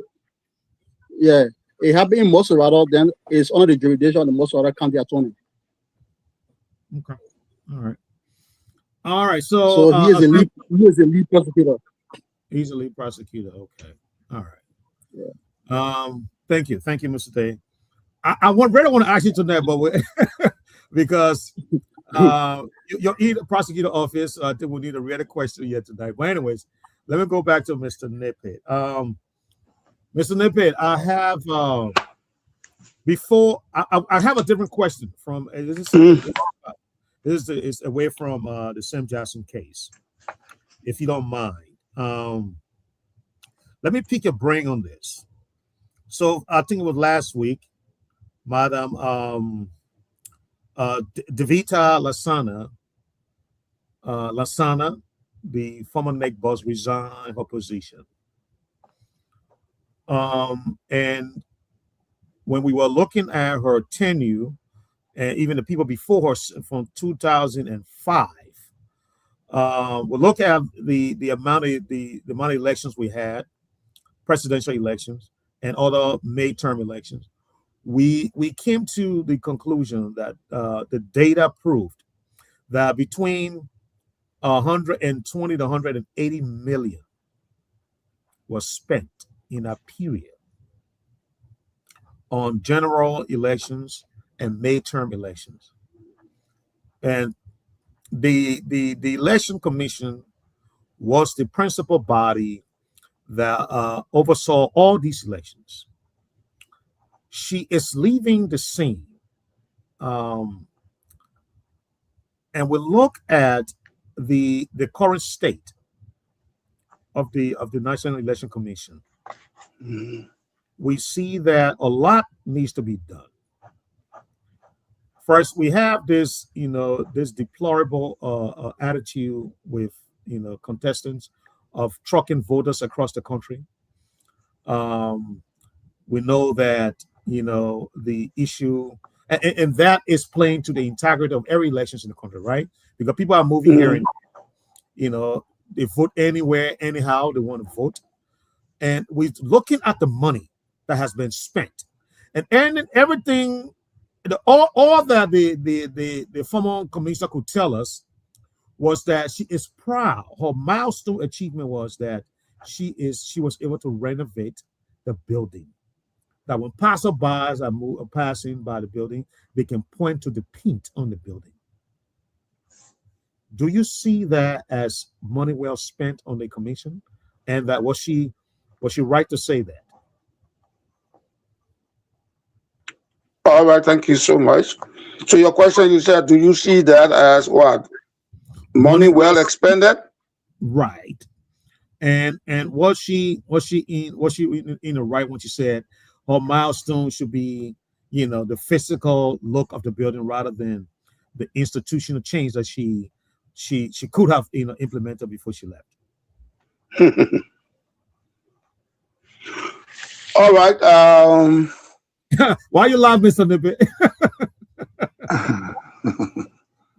Because wherever I work, like when I'm working with LPMC, I always have the pleasure of receiving auditors from London, Price Waterhouse.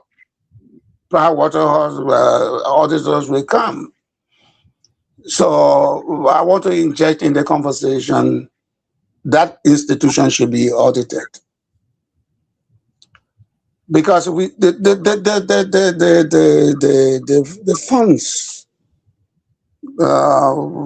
in relation to 120 to 180 million dollars, it would seem to be too small, maybe, considering what she had to do. And on the flip side, it would be too much, for which it is necessary to give an account and not to look at a building that I think prior to the facing of the USARD, the U.S. government was instrumental in refurbishing, revarnishing, bringing in equipment, and then helping in the construction of that building or making it a suitable place of work. But something runs to my mind, which was lacking because I went to Liberia and I still have my registration card. I did not see any equipment for voting. There were certain things that were lacking. The vehicles were inadequate to have policed the county, all over the county. I think we heard on radio that some of the people that were responsible for the conduct of the election, both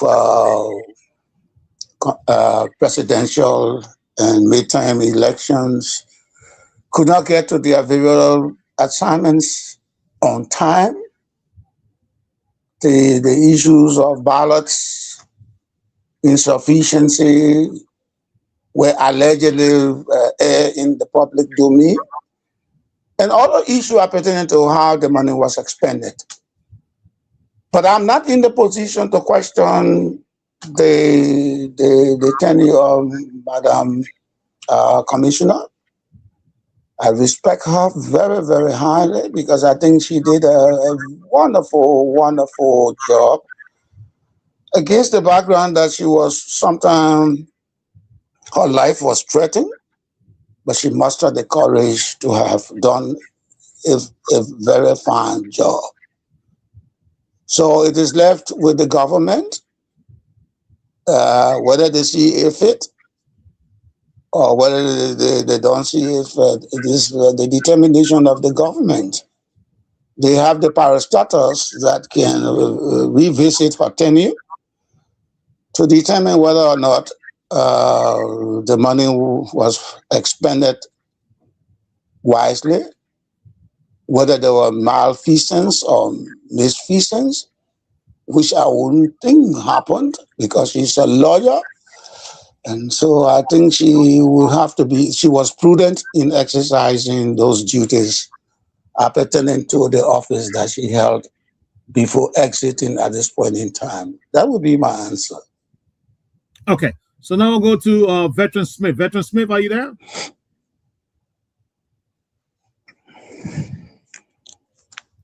Veteran Smith? Okay, Mr. Nubo.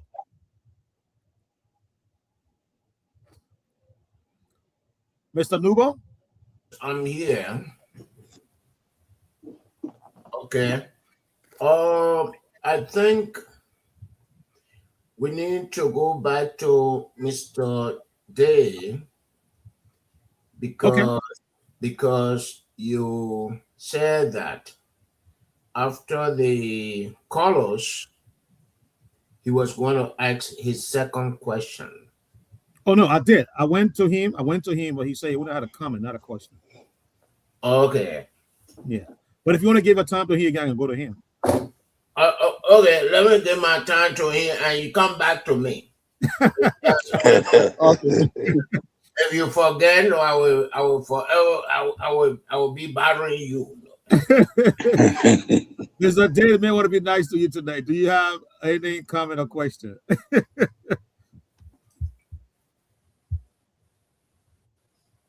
Mr. Day or Councilor Day? Are you getting me? Yes, we are now. Yes. Yes, Council. When you due to Liberia? When are you due to Liberia? When I'm due to Liberia? No, not you. That's the guest. The guest. Okay. Not the guest. Honorable Council, I am looking at the things are unequal here in the United States, and so I'm trying to view the horizon and see what opportunity presents itself for me to come to Liberia, and whether it is for visit, whether it is to do some private things there that God may strengthen my hands to do. I'm looking at the windows that presents an opportunity of being able to come in and to come to my country of birth, which I love so dearly, and then return here where I have my children and grandchildren. So tentatively, I would say in due course, or due time. Thank you. Okay. Thank you. I ask because as I speak, I am the vice president of the National Prosecutor Association of Liberia. And I think we will see, my president myself will extend an invitation to you to see how best you will help all prosecutors. Because as from your experience, you have some basis that will guide us. Imagine we deal with some investigators who we may say have some training through UNMILS or the United Nations, where there are so many limitations.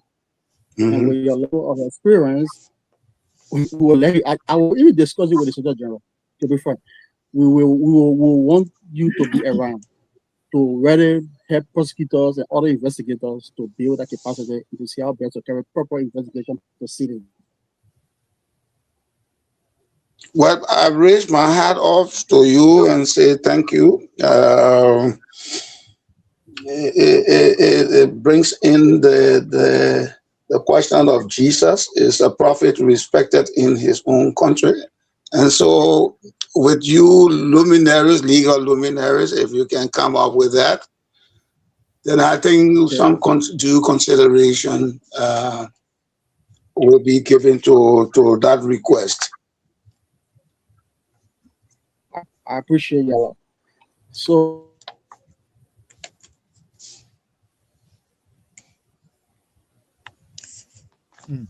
It's frozen. It's frozen. You talk about the arrest is necessary to put him on protected custody. Don't you think it was undermine the proceeding as well? Because when you on a criminal investigation, we have what we call pre-arrest investigation and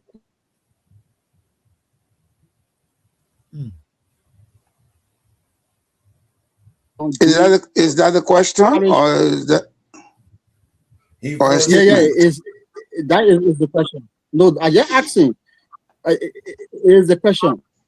What do you think it is necessary that the police do?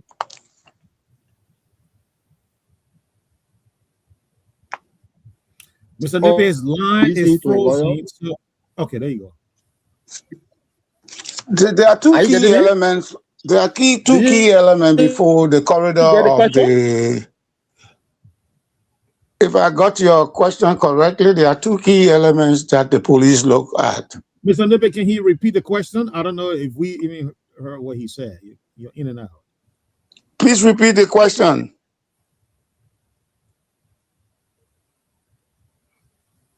Unmute yourself. Counsel? We're still listening and we are not even hearing him. So, don't you think it is necessary? Yeah, I'm saying that don't you think it is necessary that the police are yes, are you getting me? Yeah, I'm listening to you, Counsel. Go ahead. Are you getting me? Yes, sir. Yes, sir. Hello? Yes, sir. Okay. Okay. My question is on the necessity of pre-arrest investigation. I'm saying, don't you think it was necessary that the police use the pre-arrest investigative method other than arresting him and conducting the investigation? Well, let me put it in a hypothetical. My answer will be very hypothetical. My answer will be hypothetical. Okay, yes. Mr. X commits a crime on Miss Y or Mr. D. There's a high probability that Mr. X could abscond the scene and go away. You can avoid that person from absconding or running away from the scene and causing government to pay per diem, transportation, to be searching, and if the person is in a foreign land, to go and get a secondary Interpol to look for the person. That would be a waste of time of justice. That's number one. Number two, the person knowing the case, how serious the matter is, they could commit suicide. You don't want that to happen. Because if the suicide happens, then whom do you ask? Who are you going to ask? Why did you do this? How did you do it? When did you do it?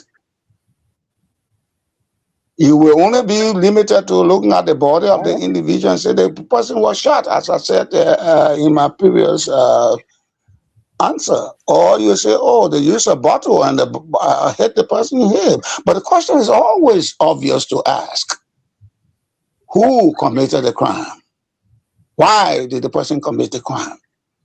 Where was the crime committed? In the specific case of Mr. Jackson, the crime was committed, allegedly the murder crime or manslaughter was committed within the confines of his domicile.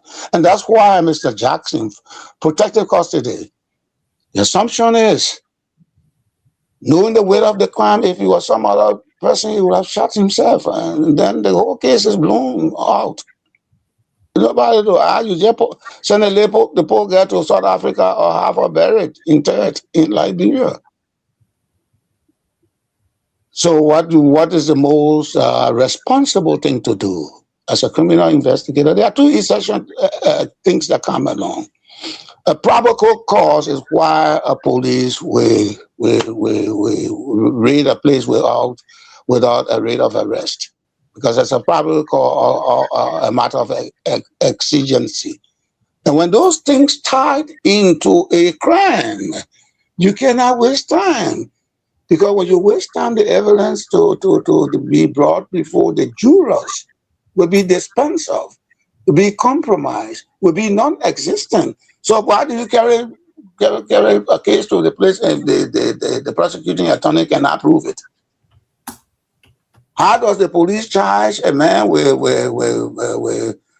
manslaughter or murder when the police itself has no evidence?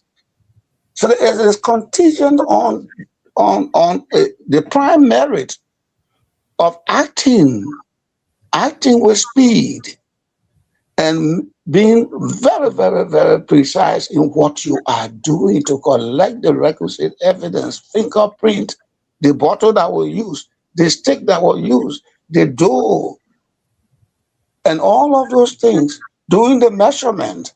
Where did the woman lie? The woman is alleged to have lied between the bed and the door. How many feet from the door to the cups? What is the height from the bed to the cups?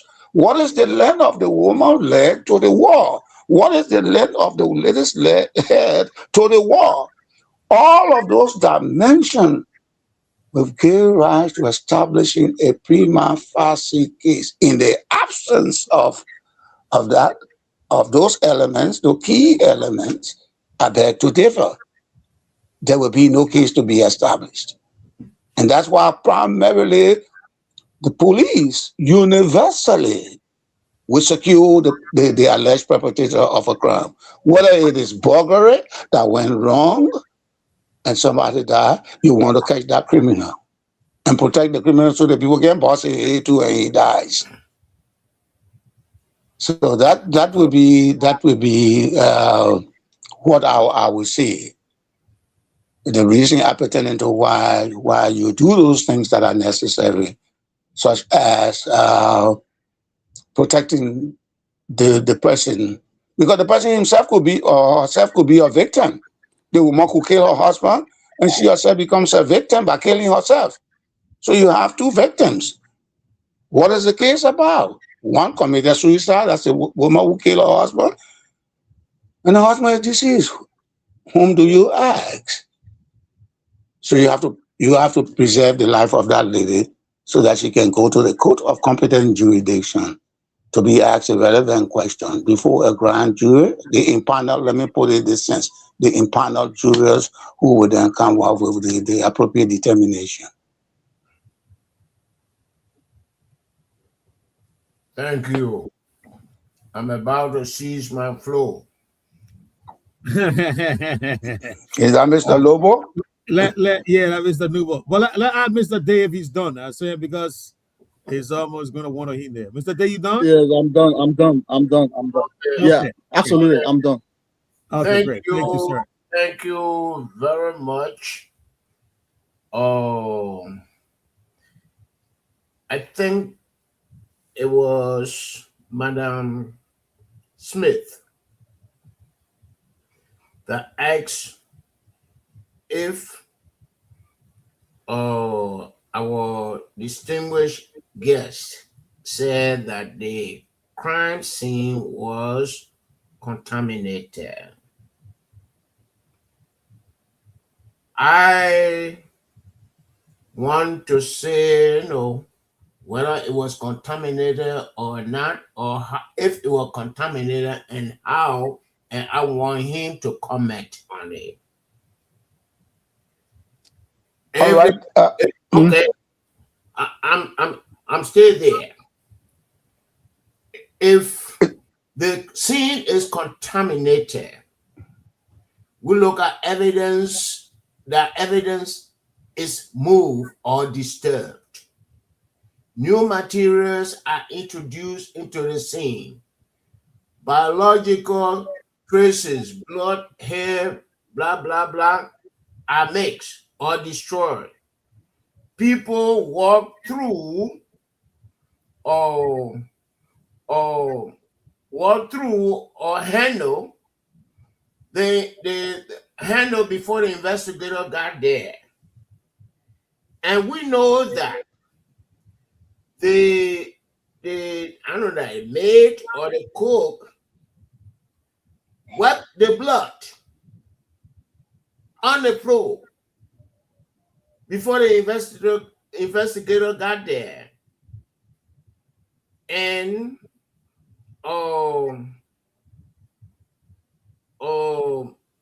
there should be weather issue. And as you said earlier, I agree with you that they should have sealed that area. I believe you are here, O.J. Simpson trial. If it doesn't fit, It doesn't fit. You must acquit. You must acquit. Yes. So no, that is, and I'm kind of surprised. No, we have Councillor Day here. I mean, questioning you on these things here. Where's it coming from? Huh? I'm from West Point. No, is it West Point or Anthony? Or Councillor? So my question is, okay, I want to say that the crime scene was contaminated. Mm. I'm environmental engineer. When we say contaminated or we say contamination, I know what we're talking about. So, with this, your I don't compromise or what kind of word you use. Mm. Do you believe that a crime scene was contaminated? That's my question. Well, contaminated.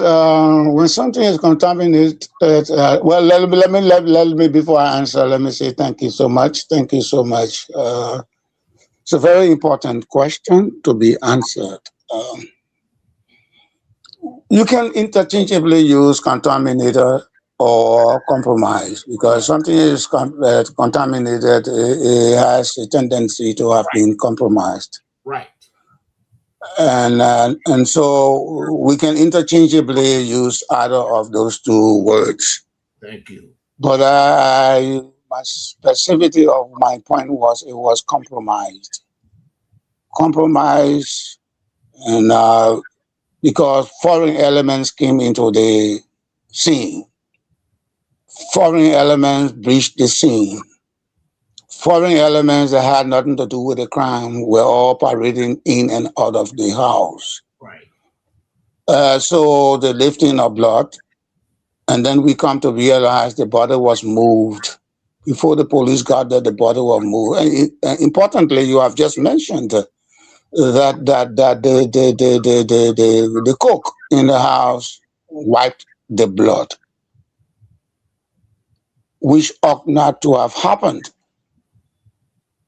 because that's a crime scene. So if you look at it, the crime scene was tampered with. And when something is tampered with, there's a tendency for you to look at it as, or view it as being compromised. So the objective of the case. Let me come in as engineer, Uh-huh. civil and environmental engineer. I call it contaminated. No, I agree. That's why I say we can interchangeably use all of the two words. Okay. No, I mean, Mr. Nubo, I'm in full agreement with you. Contaminated, compromised, tampered with, we can interchangeably use all of them. And because the reason why I think you say contaminated is that foreign elements were introduced on the scene. And they will have to have a good evidence. You should not breach the premises, so that the fingerprints can be lifted, the visual measurements can be done, the things that were used. What if somebody took, if it was a hammer that was used on the lady's head, or a gunshot? We don't know. That means the evidence is destroyed. Thank you.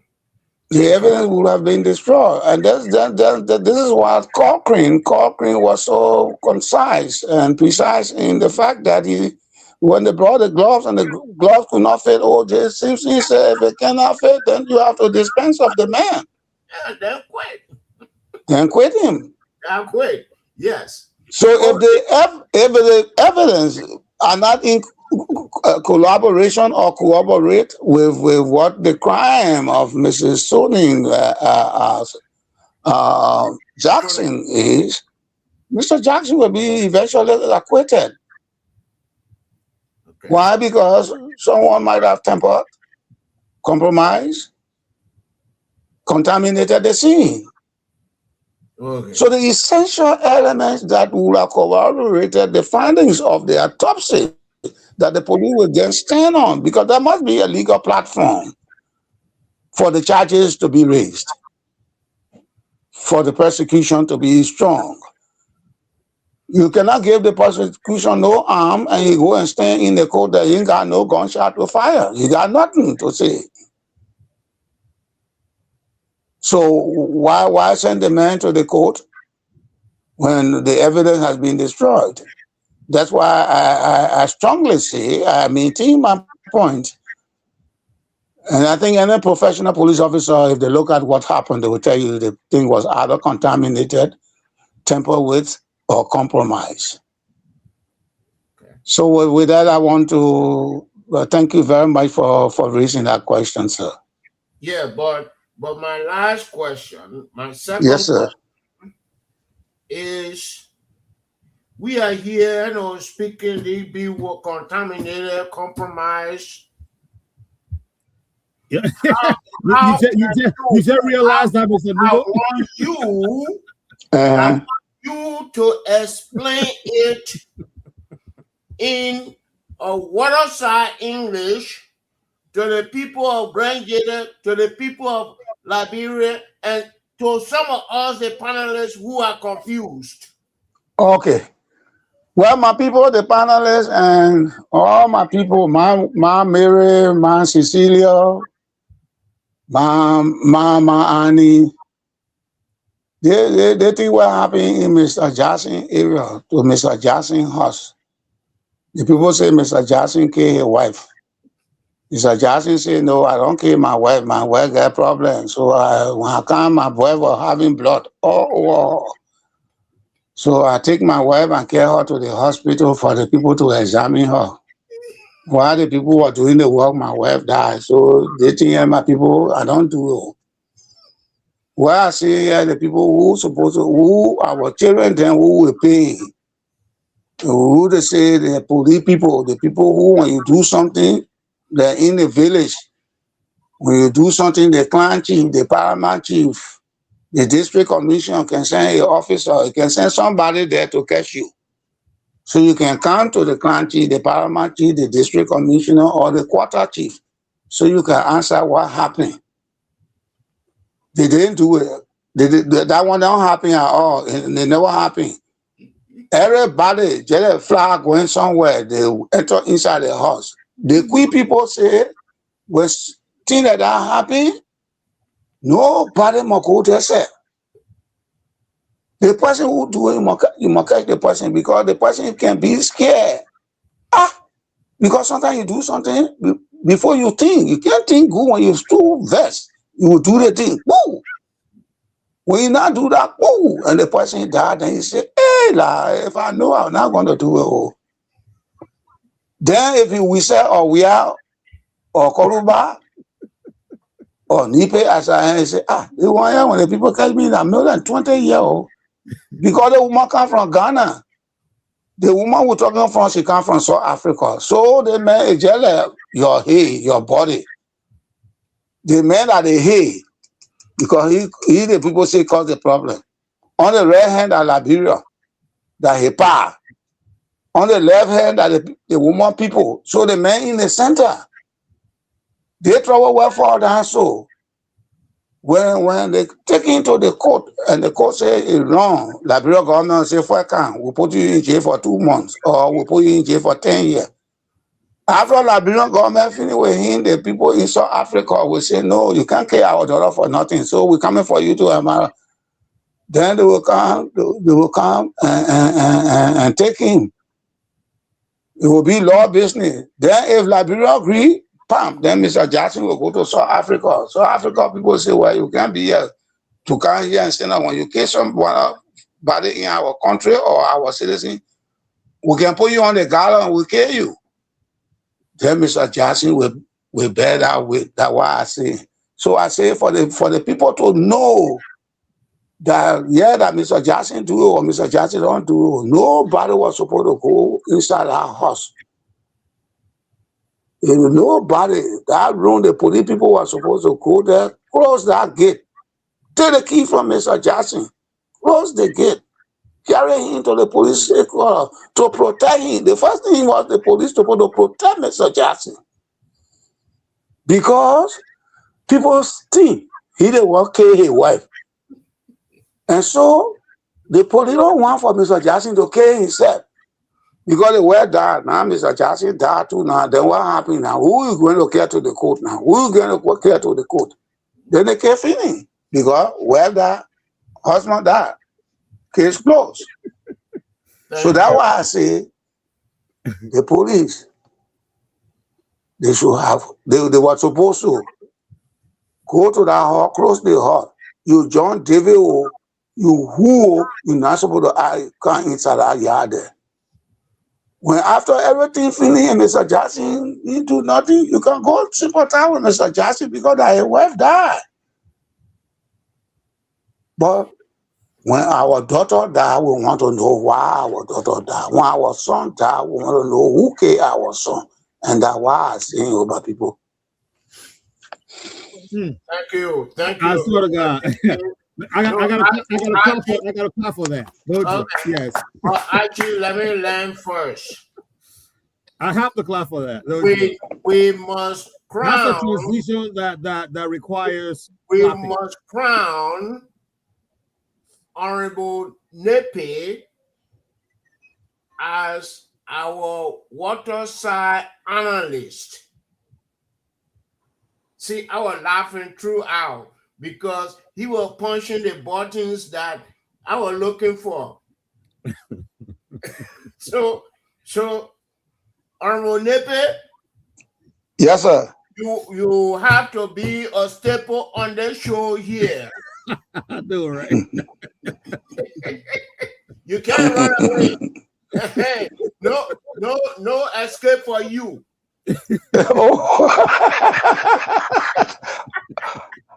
I know you heard that before. I surrender, sir. I surrender myself. Okay, thank you. Yes. Okay, let's go to Veteran Smith. Veteran First Smith.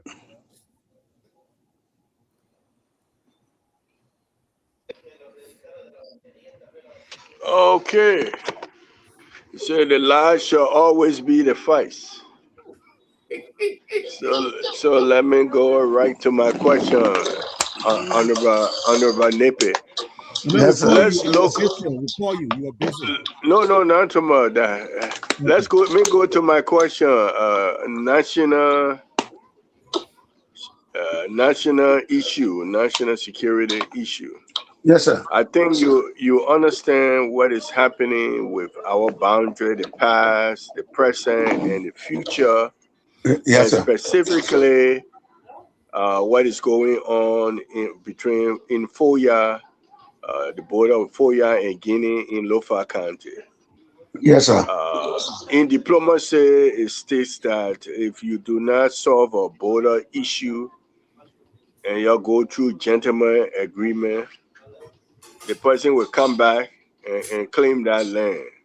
So can you take us through the journey, what have happened to dispute on our border and what is going on now that our president and the president of Sierra Leone all went into Guinea to resolve the problem. But today people woke up, we could see the Guinean forces in Kino crossing the Kabbalah water to a border called Suleiman border, coming into our military retreating. So what's going on with the diplomacy as you understand it, and how can our people be calm about it? All right, Mr. Nubo was very generous with me, and he asked me not to talk too much book. So I'm not going to go, I will not elevate my language. I will go right on the,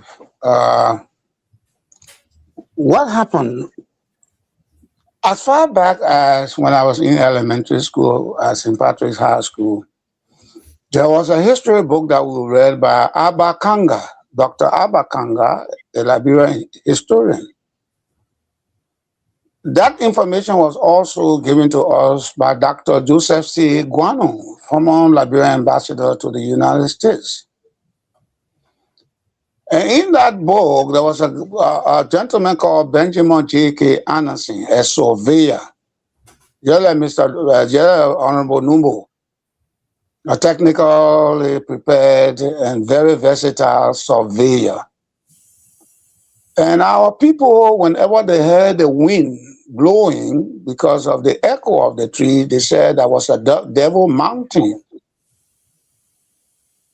So when Benjamin J.K. Anderson decided to do that exploration, they asked him, don't go there because the devil there. When you go there, the devil will eat you.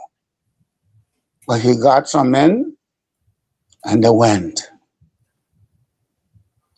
It was not a devil mountain, as he reported. I think it was during the tenure of Arthur Berkeley, if I'm not mistaken.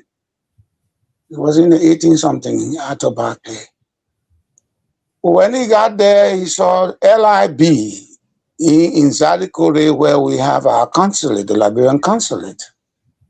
Then you have Franana.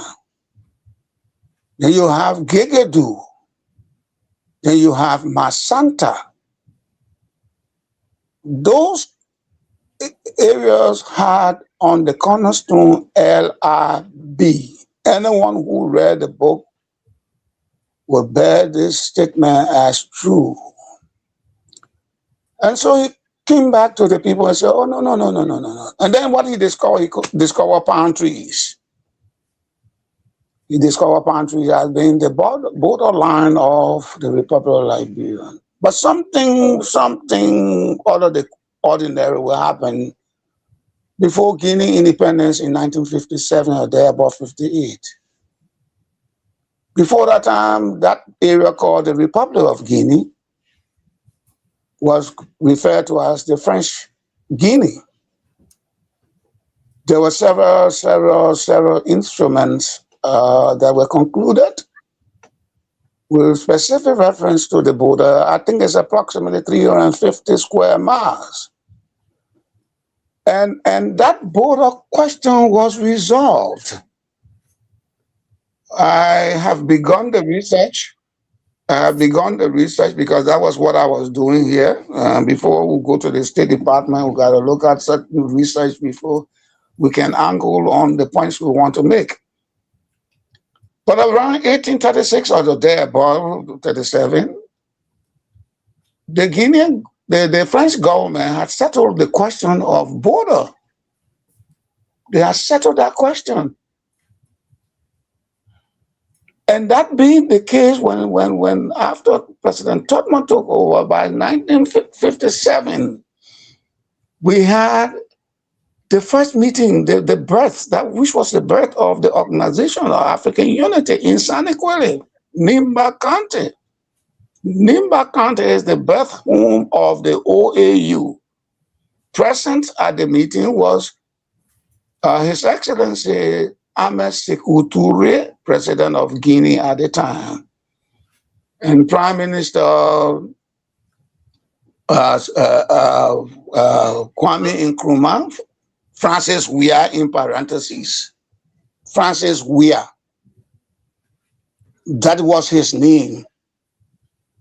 The man referred to at the time as Prime Minister of the Gold Coast was Francis Weah. Yes. So they came to that conference. And then after that, subsequently,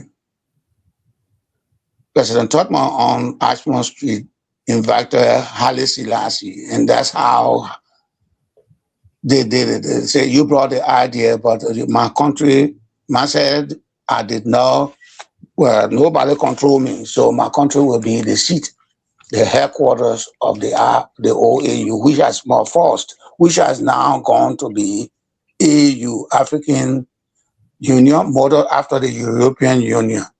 Yeah. So that question was phased out.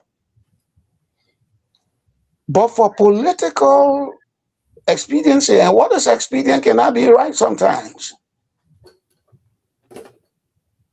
like one of the panelists on Spoon Talk said last night, a gentleman from Guinea. But I don't want to go there. Let me be quick. Let me digress from that angle. I will take my hat off to the delegation that was led by the President of the Republic of Liberia, His Excellency Joseph Yuma retired General Madabio of His Excellency, retired General Madabio of the Republic of Sierra Leone, and then Guinea, the current leader of Guinea, for understanding the intricacies or the complexity or the technical points about your neighbor that your best friend. Your neighbor is always your best friend, and then they came up with the communique, the reach and understanding for national security, for peace, and to permit our people to be as they always were, commerce and what have you. And so I thank the president for using wisdom. You see, diplomacy is like the quiet storm in the river. It will just be revolving before you can see the action on the top, and you know, oh, something was standing on this here. Diplomacy is never a problem, because what diplomacy seeks to do is that the problem or the barrier or the complexities or the trouble that are happening, diplomacy goes there to solve it. That's why when we were trained, the professor said, when the guns shall have sounded, and people have died, and corpses are littered, there comes a time when people must sit around the rectangular seat, the rectangular decks, former enemies, and then they go around the oval decks, the oval table where they're touching arm now. They know you're on the full side table. No, this side guy is side, the other one guy is side, the other one is no. Then you see people. Then after that, that's what diplomacy. I'm talking in a layman's term. That what diplomacy seeks to bear is the fruit of negotiation, tactful negotiation, skillful negotiation. So for us who studied that science, we say it contains a toolbox. And the toolbox is you have to be patient in negotiating. And that's exactly what His Excellency President Joseph Yuma, President Madabio, His Excellency President Madabio of the sisterly Republic of Sierra Leone, and the host, President Nkrumah did. That came through with the writing of a beautiful document called a communique.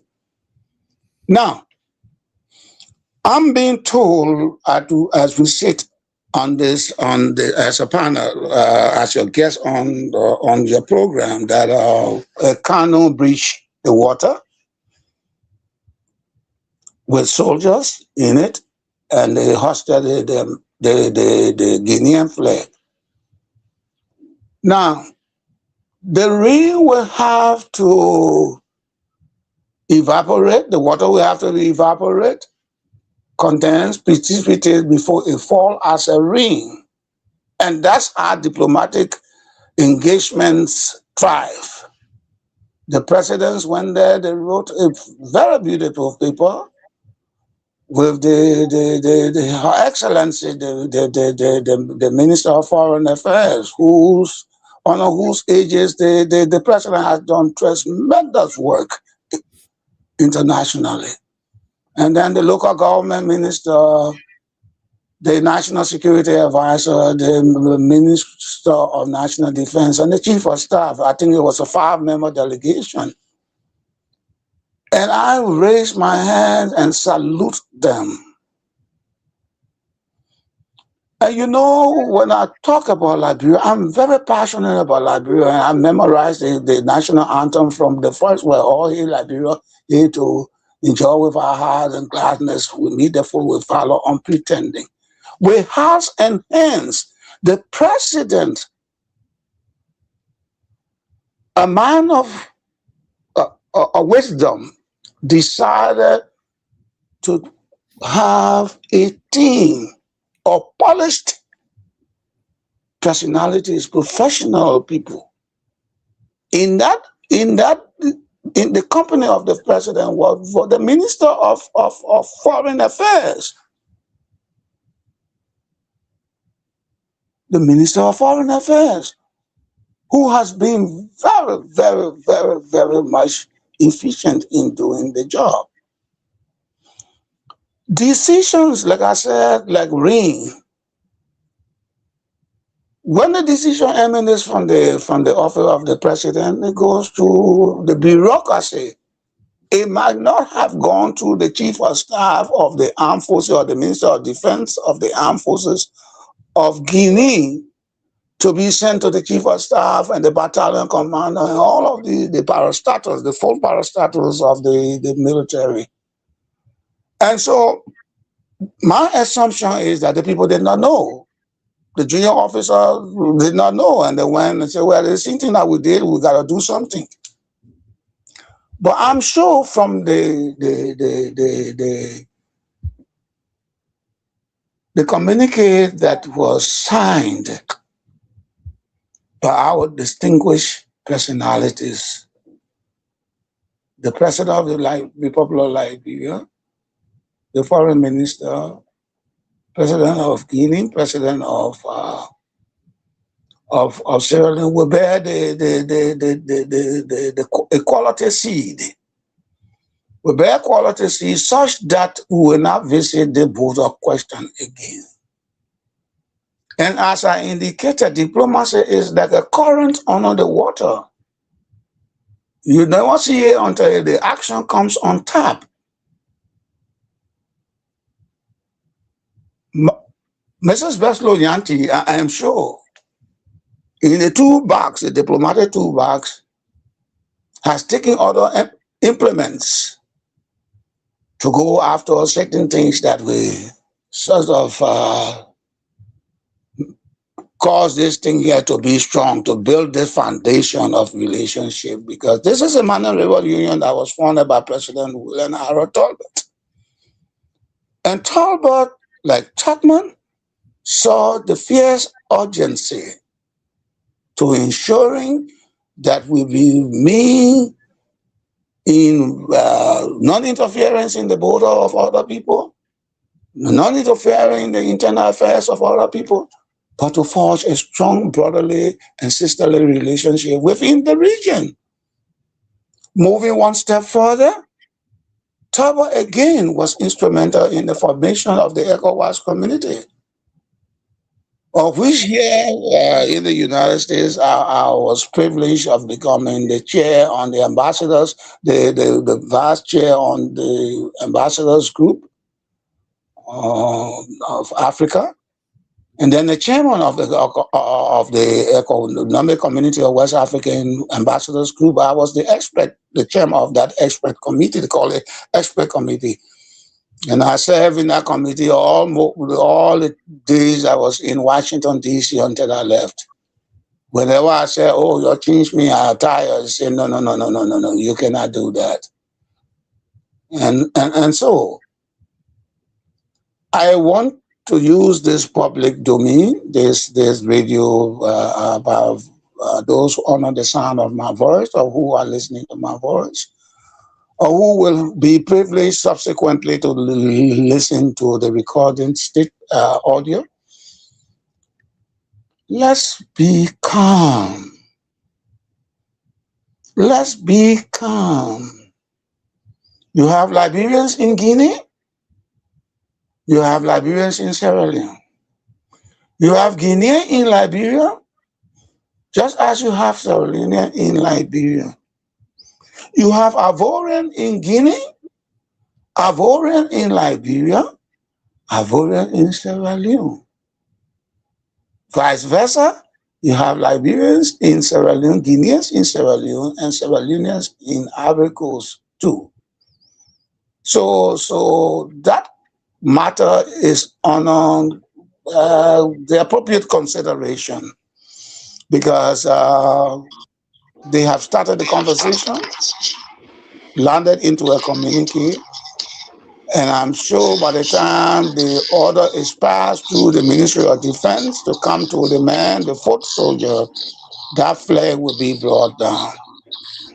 We are on an extreme obligation to therefore advise our citizens near that border area not to confront the Guineans, because I am sure that the President of the Republic of Guinea will honor the content of that communique. I should also note, why did our soldiers withdraw? In the face of aggression, you have to withdraw, you have to step back. If a man wants to blow you, you have to understand that when you blow that man back, then I heard well in Liberian language we call it BT, that's the crew word, BT. Then there will be hell of a blow, there will be extinction. No, we don't need that. That's why President Boyka, Joseph Yuma Boyka, His Excellency Joseph Yuma Boyka,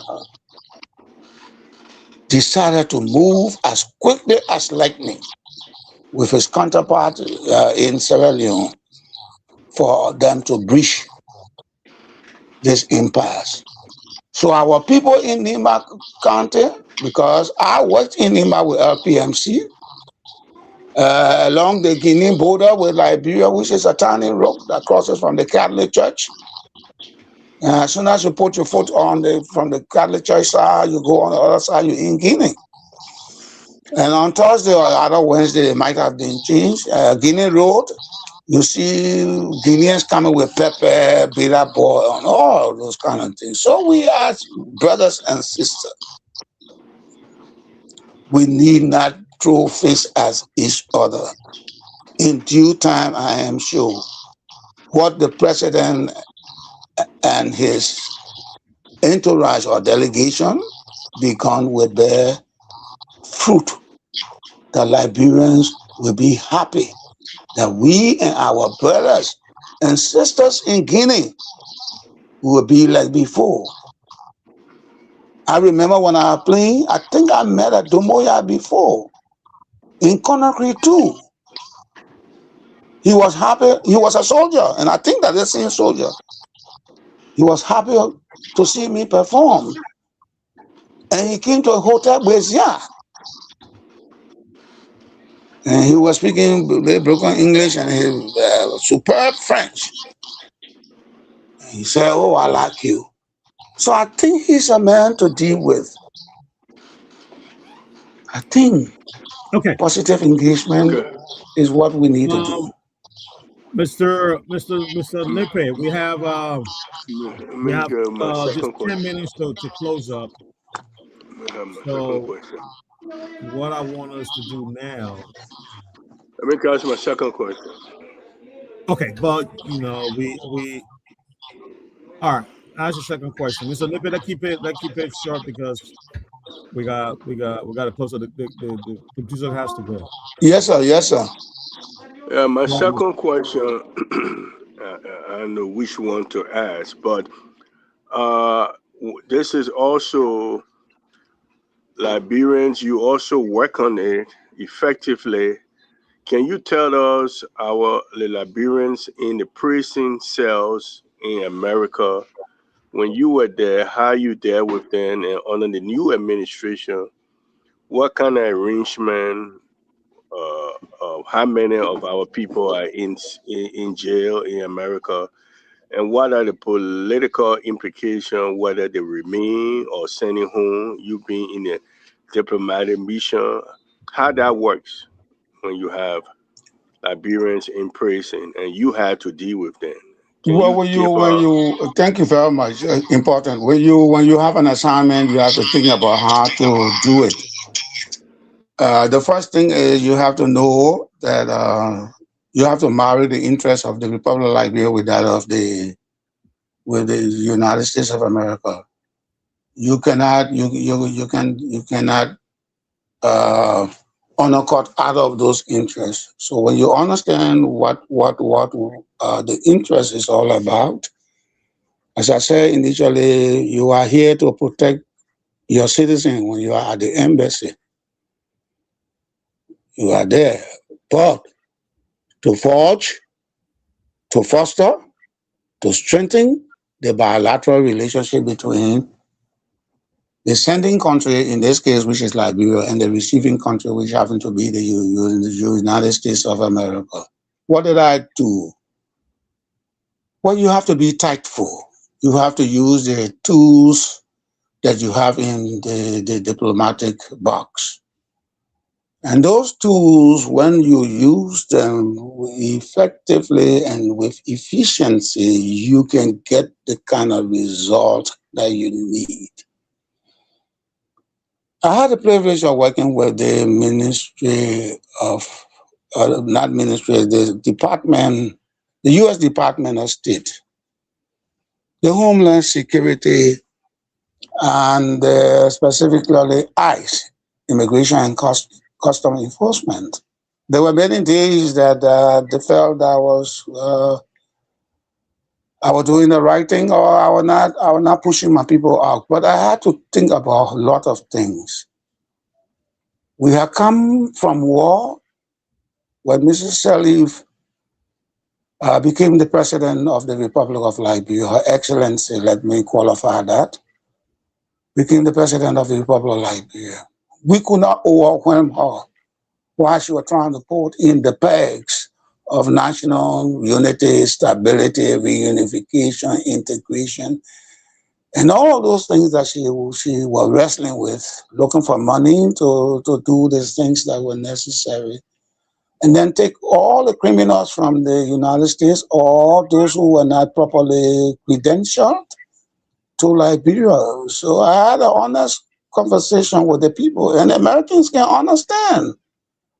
If you know how to plot the mat, the diplomatic mat, or you know how to plot the net. When you plot the net, the way you're supposed to plot it, some of the fish will be in the water and some will come on shore. So that's the technique and the mechanics I use. And so we had a limited, number of persons that were brought to Liberia than those who are in the United States. What did I do next? I had a constructive engagement with the ICE, the Department of Homeland Security. And in our conversation, I brought up the point that my people, you say they should go. Now you say you will keep these ones here.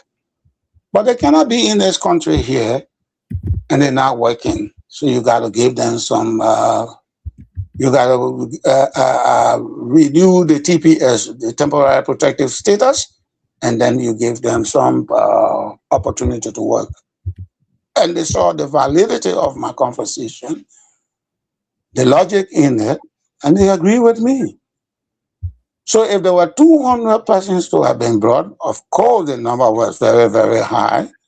I must have brought something like 35, and the rest, 165, they are in the United States. This is a hypothetical answer I'm giving you. They are here going to school, they are working, they got children and what have you. So that's how I was able to handle the removal and remaining of my citizens here. And then importantly, I thought about the economy. Madam Sirleaf needed money. We could not depend on IMF and World Bank alone. The remittances, the $10. So if we had 10 persons here that was sending $10, that would be $100. Immediately the $10 jumps into Liberia. What does it do? It raises the economic status of our people. And you know, in Liberia, we are very generous people, though there are some who don't send money.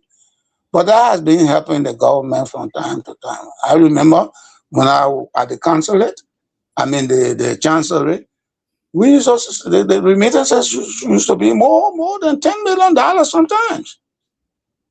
So that is the essence of why I decided not to just deport Liberian to Liberia. Because if my brothers were to work, my sisters were to work, their children were to go to school, it will benefit both Liberia and the United States. And that is why the American people took, because they were paying taxes. Okay. Thank you, Mr. Nippet. At this point, we're out of time.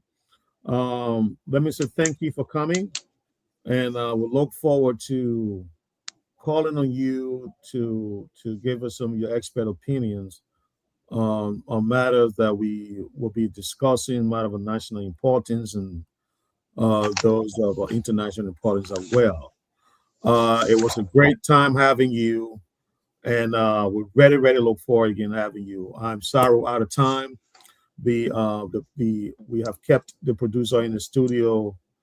It's 4 to 1 a.m. in Liberia now. He has to go home, and so we will not close the show.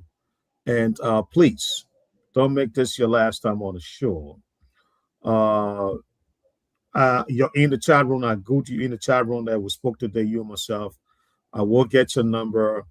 We must have spoke before, and I'll call and remind you that we can't do this on the show. We'll do it off the show. Okay. Because it's a very important matter. You know Alvin Smith, right? Oh, G. Alvin? G. Alvin. I know Alvin Smith. I knew his father, General Smith. Yeah, he's a mutual friend. He connected us. I'll call you and get you the whole rundown. But thank you again. Let me give you 30 seconds to give us a goodbye because we're really out of time. Well, I see you as the moderator, the prime moderator of this show. I want to thank you and the panelists, Mr. Willie, Nubo, Do, Councillor, I think like a day or so, and Samuel, as Do, Emmanuel, Madam Claudia, amongst others. It was an honor coming on the show, and I must thank Mr. the veteran Honorable Smith for being on me. We've been wrestling with coming on this show for a long time. And I told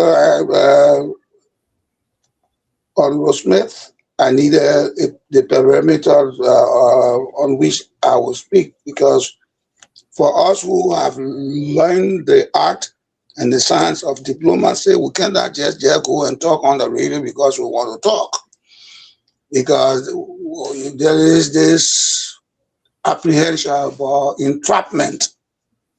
So we all would like to know and understand why we're going to appear on a talk show or radio interview, what have you. And then, having studied that, we in due time, we call on you and say, thank you. And I am ready now to talk on your show. And that's exactly what I did. He was surprised when I wrote him this morning, I think yesterday or so.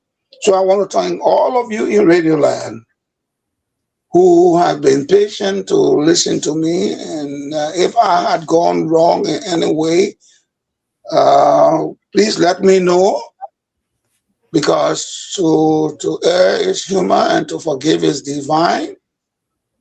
I see myself as one of you, and I'm not, I'm a fallible being. I'm not infallible, because God is the only one that is infallible. So I want to thank the radio audience, and I want to thank you, the chief moderator, Mr. Wright, if I got the name correct. Yeah. And all of you, I want to thank you all. I salute you and thank you so much. And we thank you as well, Mr. Nippet. Thanks for coming. Good night. All righty. So All right, fellas. It's 1 o'clock, and we're gonna get 1 minute each to everybody. I'll start with Liberia. Mr. Day, you want to give your parting comments, please? Hello? Yeah, your parting comments. Okay, let me close by saying, first, let me get to Mr. Nemo. And professional, Mr. Nemo, I'm a professional prosecutor for more than 15 years. And when you have a guest and you want the public to learn, to know, you as a panelist, you are not the guest. So you provide questions that the public will get and understand. So my questions were leading questions so that you had the opportunity to provide detail. That's why I talk about post-investigation or pre-arrest investigation so that they know. When you want prosecutor in Liberia, connect me. That's why I am their vice president in the Republic. Thank you. And investigation, before I close, my 1 minute is still going. No, go ahead, sir. Go ahead. Yeah. I think Mr. The trend of my question were based on systemic, because investigation is based on system and procedure. It was based on the act, based on the individual intuition and experience, and also based upon the science, the scientific methods. So when you follow the chain of my questions, were in line. And as an experienced lawyer, cases are not lost not because crime was not committed or someone was not involved, because cases are lost based upon procedure fraud. So, and our failure to exercise those systemic measures in investigation will either result to reasonable doubt, and reasonable doubt may lead to acquittal. That's why we were going in that line. And absolutely, let me admit, our guest did well, and I really appreciate him. He provided information that we expected. Neither did he mislead us, because I'm an expert in that area, and I also agree with him. In relation with the border issues, yes, preventive diplomacy is required. We do not to send our blow while the Ghanaians are doing the same though. So thank you very much, and we hope to meet tomorrow. Thank you so much, Councillor Day. Before I go to the next panelist,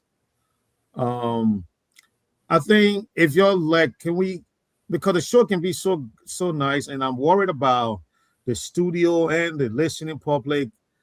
But if we can come on a little early, man, we'll really enjoy the show. Because I can really enjoy the show, but we got to call it, maybe 4 o'clock. That'll be 8 o'clock Liberia time. It will be nice for us. I will get 3 hours to run the show. So I'm going to ask you, man, if they have the time, you got to do that early. But anyway, Mr. Nubo, let's come to you. No, hold on. Not Mr. Nubo. Mr. Nubo, I'll come to you last. Veteran Smith, I'll come to you. Yeah, Veteran Smith will be complaining again. Yeah, I don't want he complaining.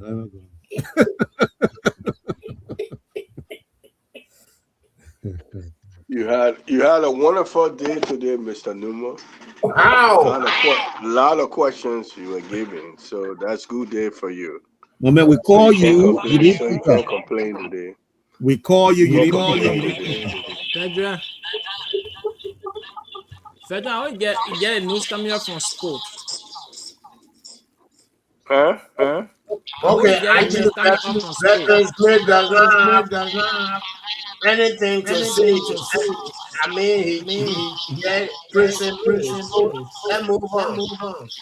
Why you tell me to move on, Mr. Nima? It was a good show. It just like we had too many people asking questions, and so my position should be in the future, since I bring the guests in, I should be giving leeway to ask my question. Then you bring the other people in, then I don't have to ask question again, because I have to set a perimeter for others to know. Can we take that off air? Yeah. And you bring in these kind of other people to ask questions.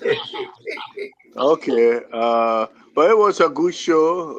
He is an experienced person in national security. We couldn't get to all of the security questions.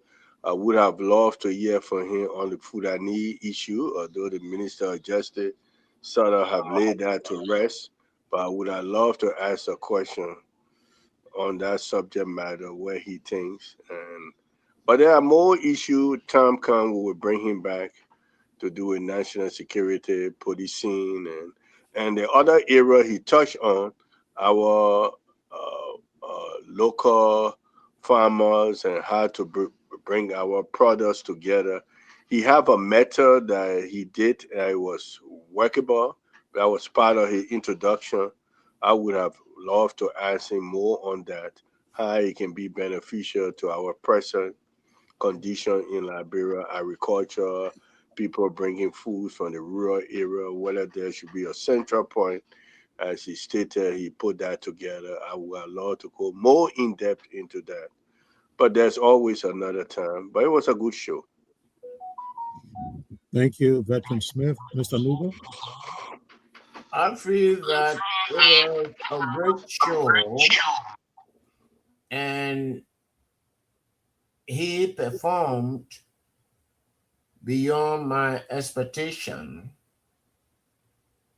And I feel that on this show here, because Archie Wright make the arrangement, or John Numo make the arrangement, or Frank Smith make the arrangement, we are not entitled to asking more questions. Can we take that off air, please?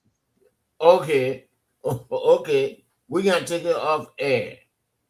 But he was a great man, and you heard what I said, that he will be our water sign or analyst, because I was very impressed. When I say we're talking about the contamination or this and that, no, and his explanation went as far as to my village. So we need to get him back. And that's my comment. All right. It was Thank wonderful. you. Thank you to every one of you, and thanks to Councilor Day to still be with us at this time. It's about 1 a.m. in the morning, 1 or 8 a.m. in the morning in Liberia. Appreciate the commitment, Councilor Day. Your debut was a very interactive one and very effective. Right. We look forward to having you back here, throughout the programming period. If you have the time, I know you're a very busy man in Liberia, but please join the panel if you have the time to be with us, because it's all be nice having the legal perspective on the platform. Yes. Because most of what we do right now is all border around legal interpretation. So, but from my end, I think, like you, Mr. Nubo, I had dealt with Mr. Nippy. Now, I reminded him tonight, I have spoken to the gentleman on the phone. I have gone to the embassy and met with him, but I didn't know he was this well-rounded. I really did not know. And he blew me out of the park tonight. I mean, in every subject, this man could give you some real scholarly, statement, that will get you going, wow, okay, yeah. And then when you're asking to kind of go our, local vernacular way, he just killed it again. I'm like, wow. He didn't even argue. He said, okay, I will do it for you. And he just went straight in there. I'm like, wow, are you kidding me? He sounded like somebody in my village. What he did, I cannot do it. No, I don't think enough can easily do that. I mean, I was so impressed, seriously, so impressed. But I want to say thanks to the Veteran Smith for really making this possible to get Mr. Nippet on the show. It was great. We're definitely going to work hard to have him on again. And I want to make sure when I pick up the phone, Mr. Nippet will need on the show for you to come. I know he's going to do that. He said he's ready now to talk. He's ready to talk. So that's cool. But I wanted to end on this note. No, I want to say something. Mr. Wulu is already, Okay, but I want to say something. 30 seconds. Please. 30 seconds. So we'll come back here. Say that all I want to go. I'm happy we'll get Mr. Day here. Because we're going all around the area. We don't have a legal person here. Yes. So I'm very happy we have him here. Yeah. So that's all I have to say. Yeah. Yes. Trust me. He will tell you, I beg him. I said, my man, please. He said, man, give me time. I'll come. And he is there, he said, my man, when I come, let me do what I got to do. Then I'll come on the show and I'll become a panelist. And finally, we got him. You tell him Mr. Numo will give you a hard time. At least, no, I got to tell you now, he knows himself. I don't monitor you. So, I even expect more than that. Thank you, Mr. Numo. I appreciate the welcome and I appreciate you guys as well. Thank you. Okay. Yes. Okay. Thank you, Counselor. We look forward to see you tomorrow again. Guys, I want to say good night. Thanks to everybody will be on the show. All right. Good night. Bye-bye.